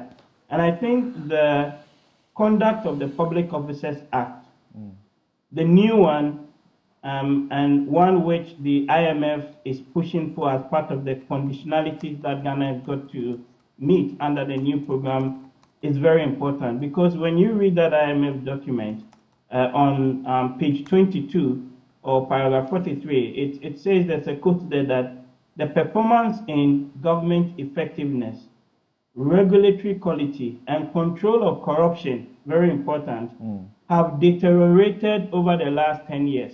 That is the reality that we're dealing with. So part of the solution is through this new conduct of Public Officers Act, and that would help address some of the weaknesses that we have in the existing asset declaration regime. As part of that, there's also even meant to be a whole diagnostic assessment of, how corruption plays out in the broader governance architecture of the country. The last point I want to make is the issue of institutional effectiveness and institutional collaboration. Mary talked about that, but far often you get many of our regulatory investigative bodies sometimes working in silos, and you don't get those, information sharing, cross ideas being, fertilized across the board. And that's something that we've got to look at in a bit of addressing some of the gaps in there. But I think that the big thing is really about campaign financing. And I don't get the impression that both of our two parties are really committed to fighting that in the country. Okay. Thank you very much. I'm being told that the OSP has been petitioned on this case. I suppose then that would be the Crusaders Against Corruption a body. Well, the OSP doesn't actually need your petition. It is SHRAJ that will need a petition to be able to go into it. Somebody says elsewhere, the petitions would have been in the thousands at all of these places. Yes, you live in Ghana where some people have selected a group of people and are expecting that they will be the only ones who will be talking about everything and anything when it happens. But they just sit there quietly and watching. They won't do anything about it. Some of your messages here. And Prof, before I take a break and return to the next issue, I'll come to you if you have any final comments to make on this matter. Samuel Adler says, Even the ministers constituting the government don't trust the government strategy and the strategists. They therefore keep their hard money under their bed. A thing that used to happen before the 90s. For those saying she had worked for so long, I guess she was paid on the tabletop. Harisu Lamini says, I just hope this issue will not be politicized to confuse us. An investigation really needs to commence. $1 million, if genuinely obtained, I don't think there is a problem, but otherwise, laws must work. The house helps case is purely criminal, and so the laws have to work. Well, the house helps are those who are helping you to discover this, whether they did wrong or not. Colin Stete said, again, I tell you, it's easier for a camel to go through the eye of a needle than for someone who is rich to enter the kingdom of God. Matthew 19:24. If a minister of state keeps this money in her house, it raises a lot of questions. Miles Kale says, nothing positive is going to come out of this because the laws of the land protect them. So let me just look for my bed and sleep, because if we are really serious, a country, by now she would be sacked from her office, but no. Well, Miles, the thing is that you don't go to sleep. You voted the president. The president is there to execute your power. The president doesn't have a power that you didn't give them. The members of parliament, all of them, the people in government, they are wielding a power the Constitution says is yours. So don't sit down quiet as a citizen and say, go check my somewhere. That's a certain Ghanaian attitude, which is bad. Someone has sent a message, say, elsewhere, the presidency would have been surrounded this morning with a lot of demonstrators, and the president would have acted. Joe Jr. says, a by-day laborer on a site. As a by-day laborer on a site, I visited, a by-day laborer on a site I visited told me someone just stole 7,500 from his room. I was shell-shocked. People have a lot stashed somewhere. This woman holds a public position, which is why it's loud. People have a lot inside. This by-day laborer is entitled to keep his money, please. Small 7,000. Anwar Sadat, I even doubt if Bank of Ghana can secure $1 million from their reserve immediately. Manche, Ghana says, in a serious country where the leader is accountable to the people, she will be investigated and allow the process to work. Kwame Yeboah, these same corrupt politicians are begging us to accept an amount of 1 cedi 20 pesos as feeding per kid in our schools. Okay, so I can understand. I've got a lot more of your messages. I will share them right away. Let me hear if Prof has any final comments as to how this should be dealt with, as if anybody had an option to ensure that this matter was looked into. Hello, Prof. Yes, I think that we certainly need to look at the assets declaration regime. Right. For me, it's very important. And we did some work on that, hoping that you could easily access a copy and to be able to tell what is happening. So the situation where Shraj has been prevented from initiating cases on its own, this also needs to be addressed so that in this case, they can easily take up the matter and then resort to the assets declaration regime and see what is going on. In any case, there will certainly be a complaint to be launched before Shraj so that we'll get to start from there. Having said that, I also want to say that there are two theories that we can use to assess, to determine why the money is stashed in Madam Cecilia Dapaah's home. One is to prepare for campaigning next year. The other could be that the party in power is thinking that it's likely to lose the elections. Therefore, people are finding ways to stash money wherever they want to stash it as much as they can, so that if they are no more in political power, there can be something they can or maybe she's actually holding the money for the party, it's not hers. Exactly, yes. So that could be the case. And also need to take into account the fact that nowadays it's a bit difficult to send money abroad and stash it in foreign banks. Even if you can do that, there's some sort of transparency processes going on, which could easily, more easily expose you. So we have situations where some of Abacha's money have been returned to Nigeria and so on. So people are a little more cautious about sending money abroad. And so they are investing this into real estate in the country, especially at this moment where they know that the assets declaration regime is weak. And then there was this question about some of these agencies acting in silos, as Mary Ada rightly pointed out. And it's also deliberate, so as not to get it to the bottom of some of these matters. I personally took leave to work on the Ghana case tracking system. And it was a system that was supposed to, try to bridge these gaps and to allow the agencies, especially Legal Aid Commission, the Ghana Police, Attorney General's Office, the courts and so on, to work more collaboratively together to be able to ensure delivery of criminal justice in a more expeditious manner.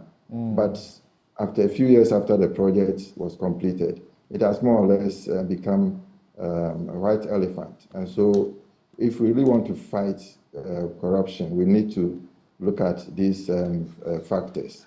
And it's also interesting that Mr. George did not respond to your question. I think it's very important because in one way or the other, it comes down to corruption. It comes down to campaign financing issues, and we know how politicians take advantage of such situation. And it leads to that kind of unfortunate collaboration between criminals and politicians, which leads to a situation where it becomes difficult to identify or to draw the line between who is a criminal and who is a politician. All right. It's very unfortunate for our political dispensation. Okay. Thank you.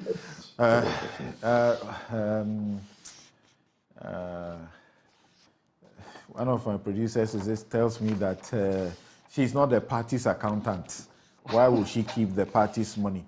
So you know what I'm doing? If the party people and the government and the people in government sincerely believe that she is on her own, they should start speaking up just like any other Ghanaian. Their silence is deafening. Their silence is too loud, really. That's what I want to say. If there is no fear of any things that will happen, those people who must speak up. They should come up and say, she's a member. We don't think what she did is appropriate. We want these investigations to go on. The president must issue a statement. Actually, the president should not be issuing statements. He should just be telling us what he has done. And many people are asking, why do you think people are just saying OSP, and Iyoko? I don't know what that means, really. You don't know? No, I have no idea. Who heads Iyoko? That's the answer to the question. Oh, the current head of Iyoko is Mamiti Wado. And we remember when A+ made corruption allegations against the 2 deputy chiefs of staff. Oh, the popular clearing agent. The clearing agents thing. Okay. So you send it back to Iyoko today, you may most likely have a clearing agent thing done there. And that's why people are hoping that OSP will toe a different line. But I'm surprised, Samson, that people say I didn't answer the question. I answered the question. You did? I did. I didn't hear your answer. No, and I can repeat it again so that it's clear. I stated clearly that... Repeat. I'm listening. I stated clearly that for me, I won't spend 4 million Ghana cedis. I'm loved by the people of Ningo Pram Pram.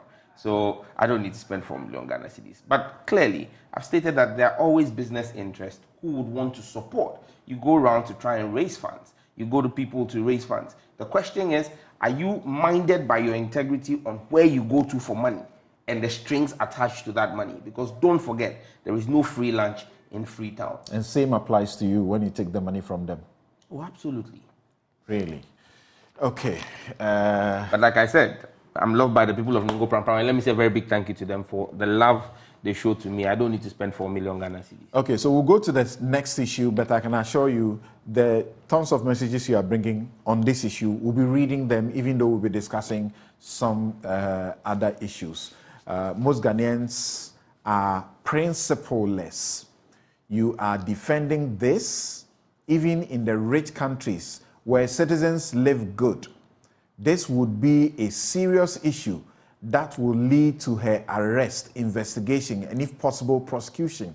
Imagine the implication of her conduct on the cedi crisis. And clearly, she hoarded the money during the apex of the cedi crisis.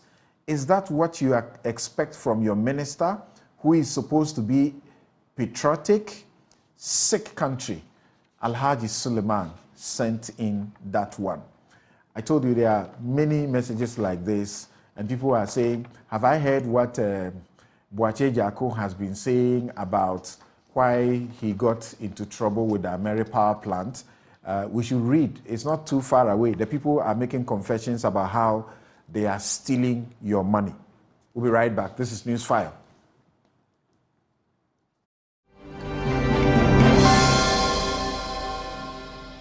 Legitimate modes of financing political parties.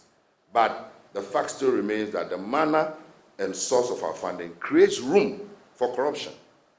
And I have practical experience.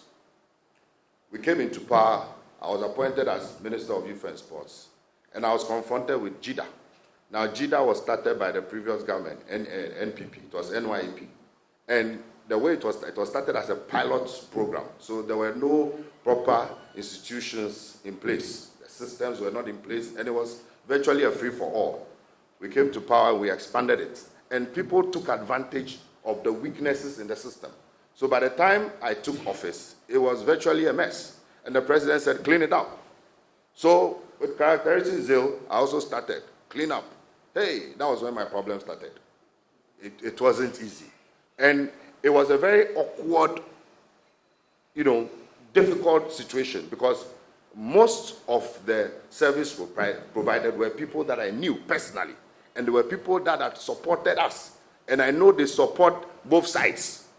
And so you have a situation where you have gone to take money from the person to run your campaign, and then you come back and say you are now investigating the person, canceling his contracts, and it was very, very, very difficult. So I started asking myself questions. I mean, what is it that we can do that, because the average businessman will rather put his 5 million or 10 million back into his business to expand.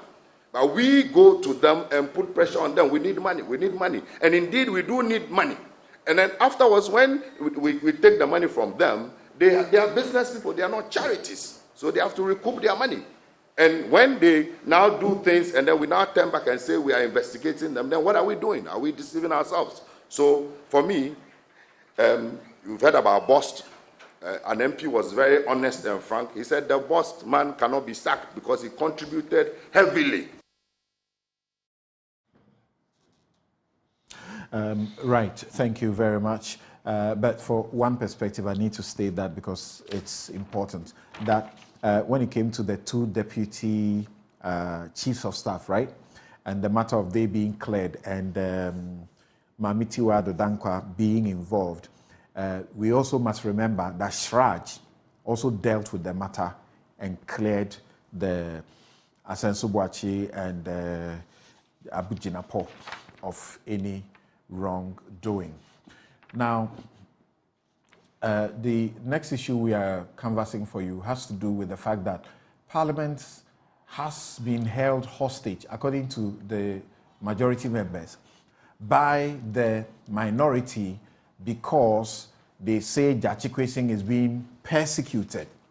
And because of that, they are going to exercise their right when they want to be in the House and when they don't want to be in the House. So a parliament of 275 members, they need a quorum, the ordinary quorum, to do business. 92 of them. They can't get that number. So what is happening? Are the MPs representing you, or they are representing who exactly? Joining us is the Honorable Joseph Osei-Usu, who is the First Deputy Speaker of Parliament. Thank you so very much for making time to join us on Newsfile, sir. Thank you too for having me. Great. And because of the development, you say this is the worst parliament that this country is witnessing now. How so? Well, I think the headlines often distort the statement. I said when it comes to legislation, lawmaking, Okay. this parliament has been the worst. Anybody who cares to know can count how many laws have been passed in the last 2.5 to nearly 3 years. Almost 3/4 of the lifespan of Parliament. And it is because probably being so close has brought the worst in us as members of Parliament. I'm not talking about one side or the other. The worst part of us as members of Parliament. I was in the 5th, 6th, and 7th Parliament. In each case, there was some significant difference.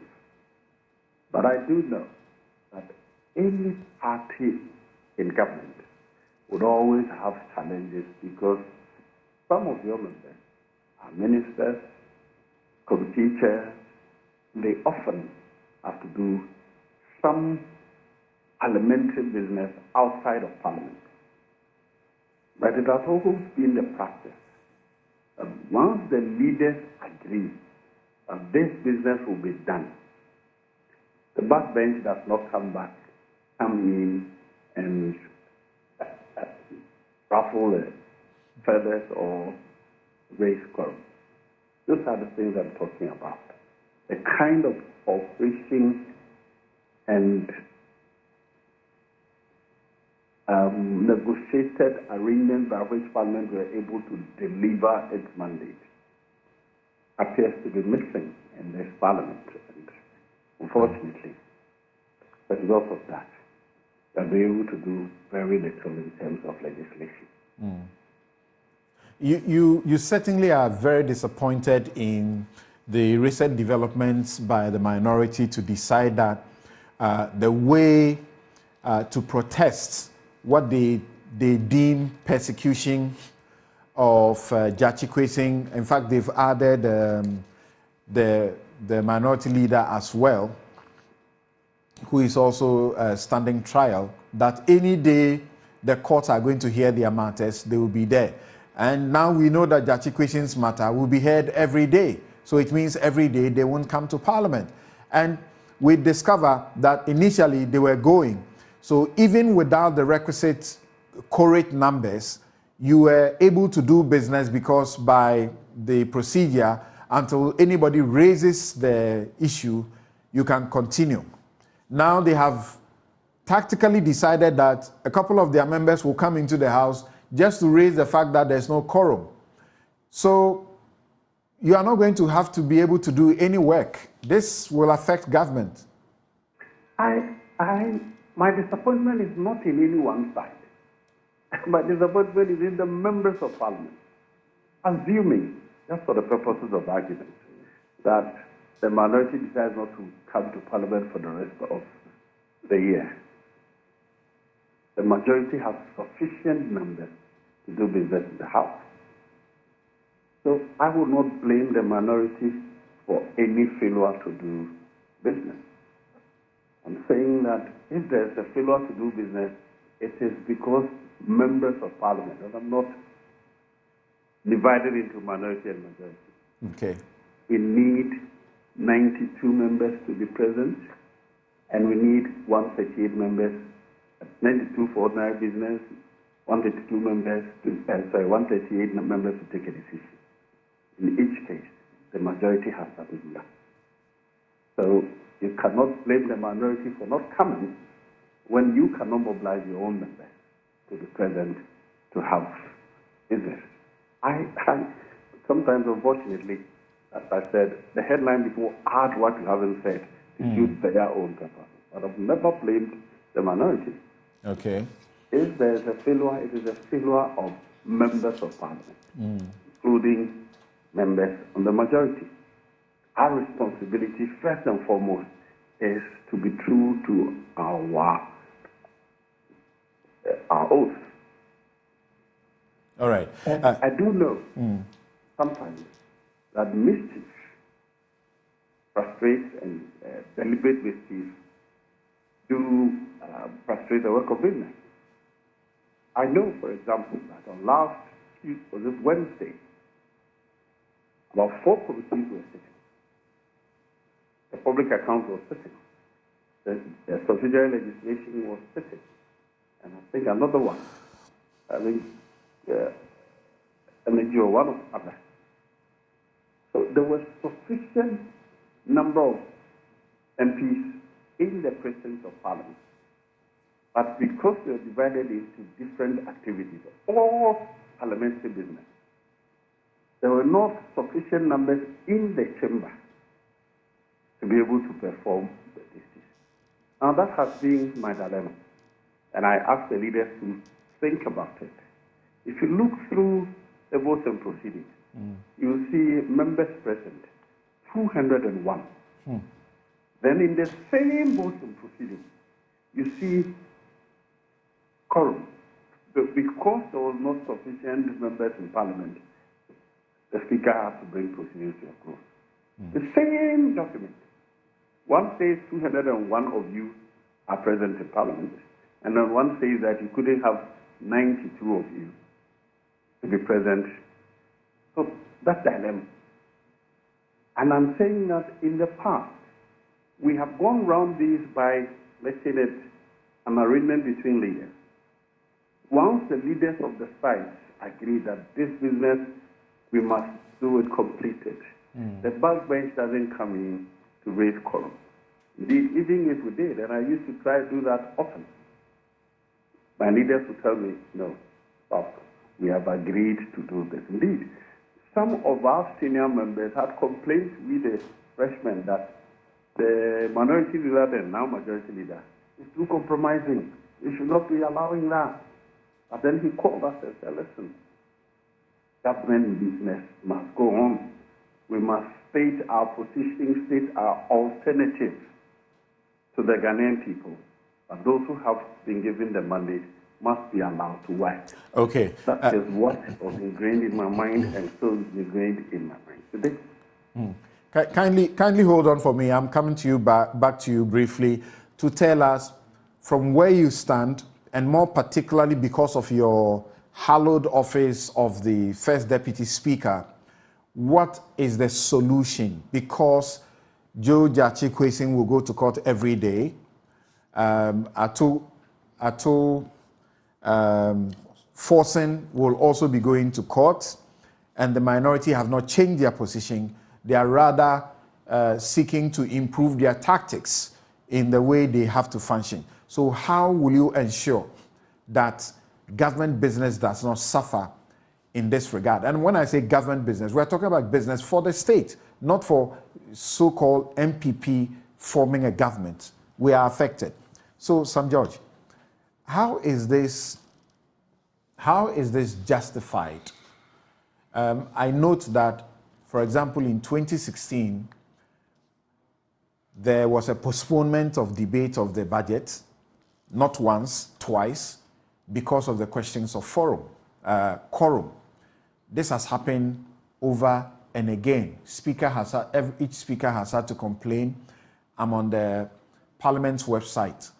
On the 20th of November 2019, Parliament suspends sitting for lack of quorum. Right Honourable Okwe, Tuesday morning, suspended parliamentary sitting for more than 1 hour as the House failed to form a quorum. How do you explain this to the people who have voted you to go there and work for the state? Something I think that it's important that I recognize the clarity that has been brought to the reportage in this interview by the Right Honourable the Honourable First Deputy Speaker. And it's important that that is clarified, because the way the reportage came, I had questions about it. In fact, before we even came on air, I told you what my reservations were, but he's spot on. You cannot blame the minority as the majority chief whip, Another Umpire, is doing. You can hold us responsible for the failure of Parliament to conduct business. We are a caucus.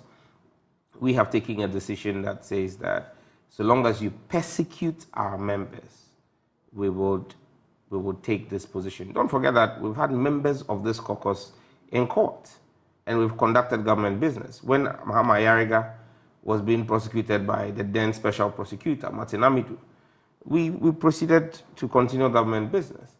But Mr. Speaker Mr. Speaker makes the point about, and forgive me because in Parliament, whether it's the deputy or first or second, we refer to him as Mr. Speaker. But in this case, Honorable Joseph also makes the point that leadership takes decisions and those decisions are challenged by the backbench. I think that the problem has largely been one that on our side, we don't trust the majority. They have not been men of their words, especially when it comes to decisions that were taken by leadership. And I may not want to go into all of the details, but he would be privileged to some of the conversations around the prosecution, especially of Honorable Atufosa, and conversations and decisions that were taken by leadership relative to the passing of Godfrey Dame. I'll leave it at that. And the current position from the government. So if leadership has gone in to have certain conversations, and one side has carried out its side of the bargain, and then the other side begins to flip-flop, and then leadership comes back again to say, oh, we want to have a conversation to pass this bill, the backbench will not accept it. And leadership themselves are now compliant with the backbench to say that, look, we cannot trust the word of the other side because they will always flip-flop. What are you talking about? There was an agreement that the Attorney General will not prosecute.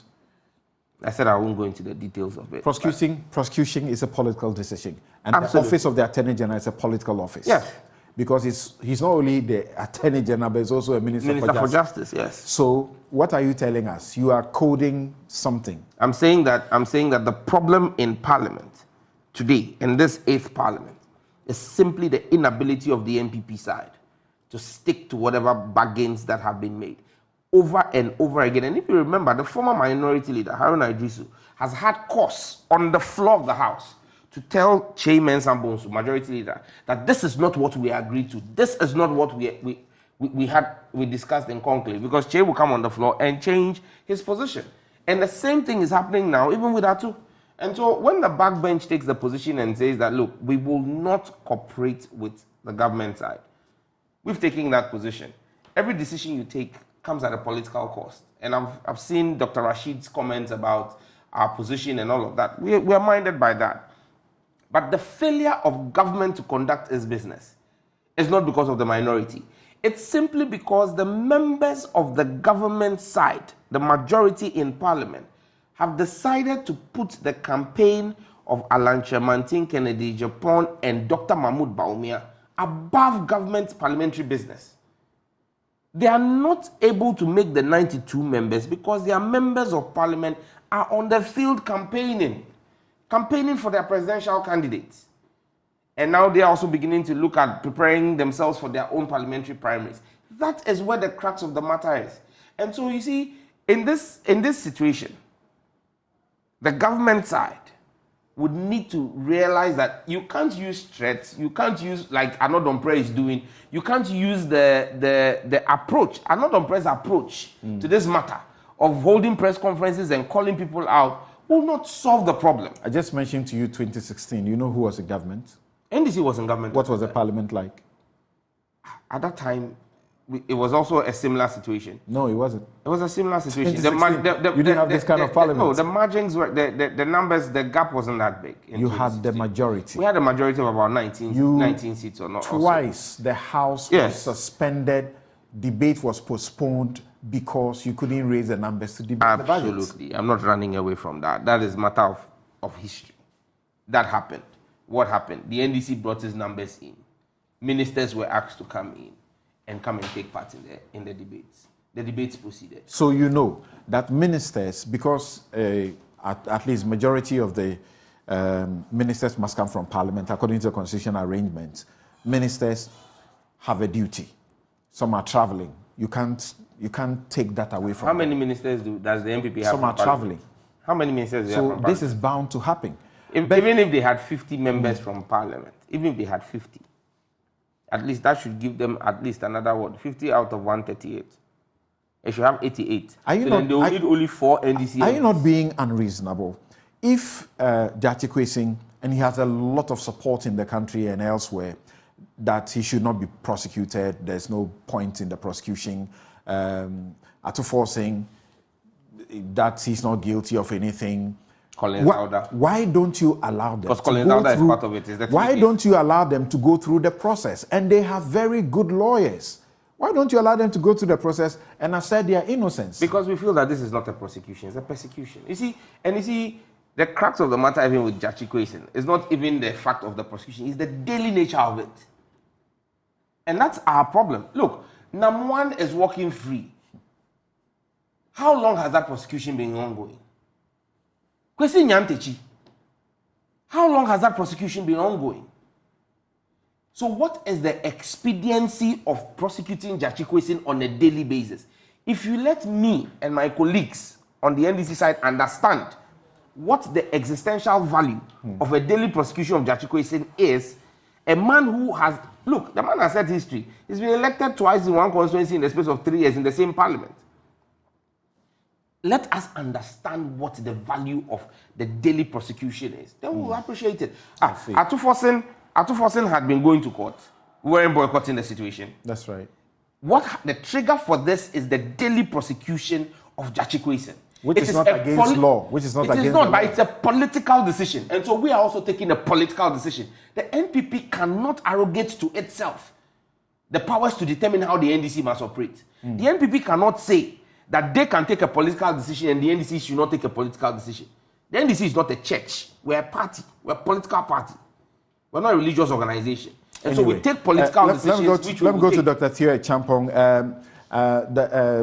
Oliver Bakavoma says that he wants a daily trial so he can get done with this. He doesn't get it. And to be very sincere with you, it's such a sad situation. His passport was taken away. He needed his passport. It was so difficult to get the passport. The Attorney General kept opposing his passport being released on the account that he will run away. He won't come back to stand trial. Eventually, the court did justice to him, gave him his passport. He traveled. Guess what? He came back to Ghana, the day of his trial. And he came to Ghana only for an adjournment because nothing happened in the court. Meanwhile, if he hadn't come, there would have been a bench warrant and they would go to Interpol for him to be arrested. He takes a flight all the way from wherever he came from. And sometimes this happens in our court. Yes. People spend a lot of money, come from long distances, and nothing happens. I think that has to change. Dr. Theo Champong, do you say that what the minority is doing is justifiable, is sustainable? They are doing it for their political interest, as much as the MPP is also chasing, let me put it this way, the government is pushing this Judge Kwesing trial on a daily basis, also on political grounds, because like Sami and yourself and several others have cited, there are other cases in this country that perhaps, are even of a much more serious nature that would, warrant a daily trial if needed. But people go, and these cases are, pushed aside, sometimes 3 weeks, sometimes 2 weeks, and things like that. So the point is that there would always be a political reaction to such issues. So I am not surprised that the NDC says that, as long as this daily trial thing goes on, then they would, as a matter of solidarity with Judge Kwesing, not show up in the House. But the problem is not just an NDC problem. We also have MPP members that also don't. Before you address that aspect of the NPP members, the question is what they are doing, whose interests are they serving? And we are going to pay them at the end of the month. This is public funds. We're going to pay them. So are they representing their constituents? Are they representing us? Or who are they representing? They are representing their interests. They're also representing the national interest. And should that be allowed? No, but the point is that how do you define that interest? The interest of what happens in Parliament, yes, is a national interest. But then the interest also of showing solidarity and making sure that, what is good for the goose is good for the gander as well. That argument could also be made equally on the part of the NDC, because although legally you could have that daily trial, there's nothing whatsoever that shows that should be the process in terms of precedent.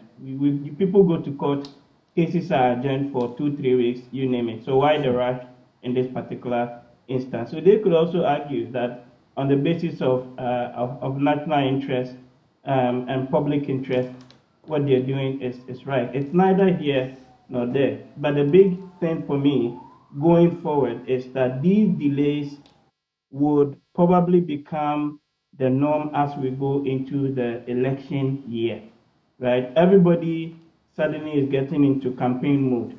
We've got parliamentary primaries, we've got presidential primaries that are upcoming latter part of this year, next year, and normally even at the end of the first quarter of the election year, most of the MPs don't even come to the House at all.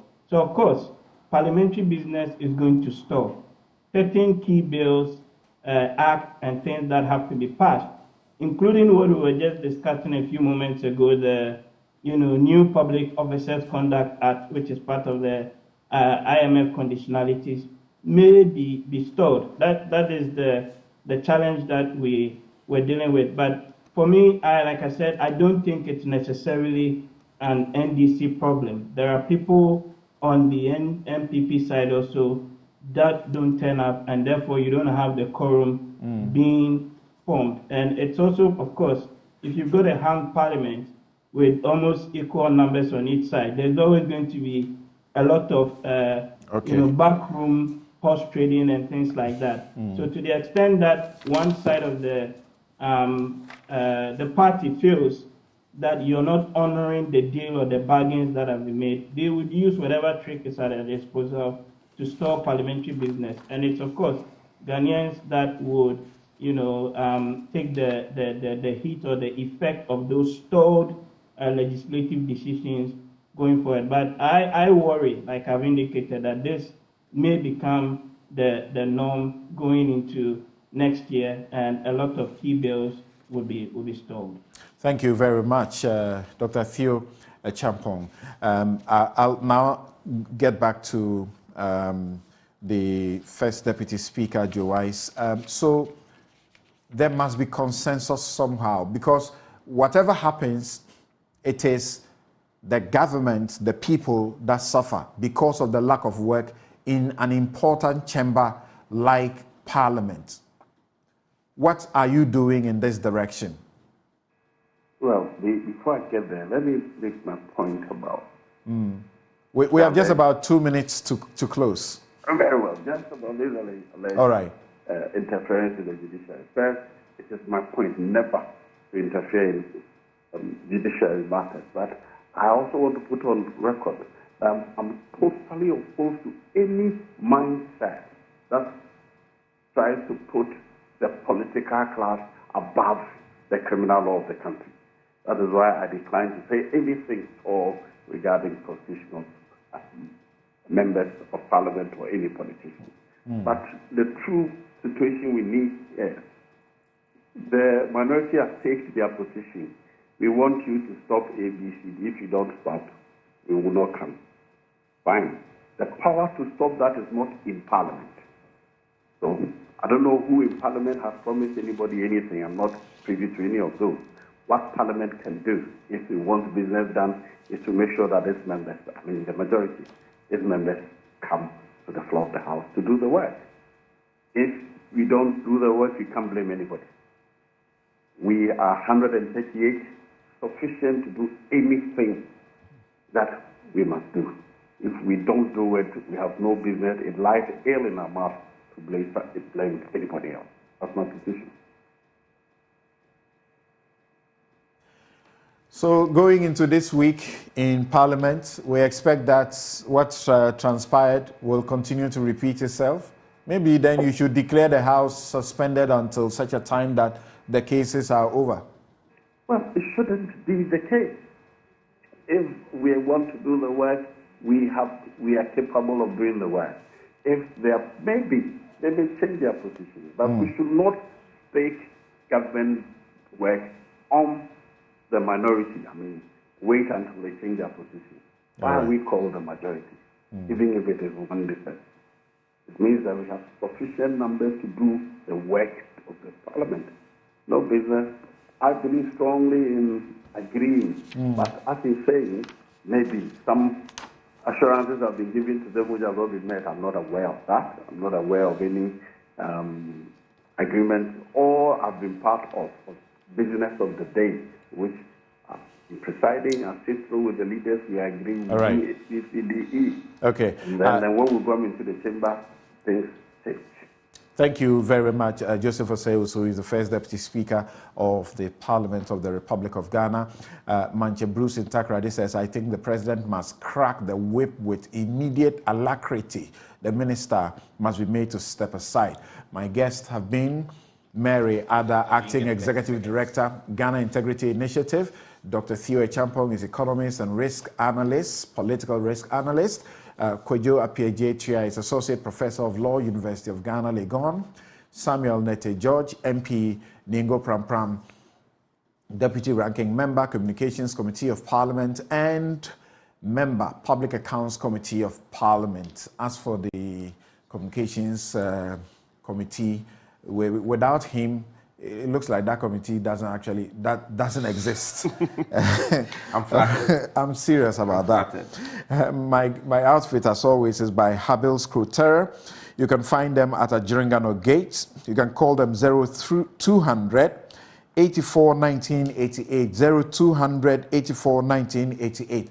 They can get you the best of kaftans. That's where they are made. I'm Samson Ladia Yanini. Have a good afternoon. See you next week, God willing, with another edition of Newsfile.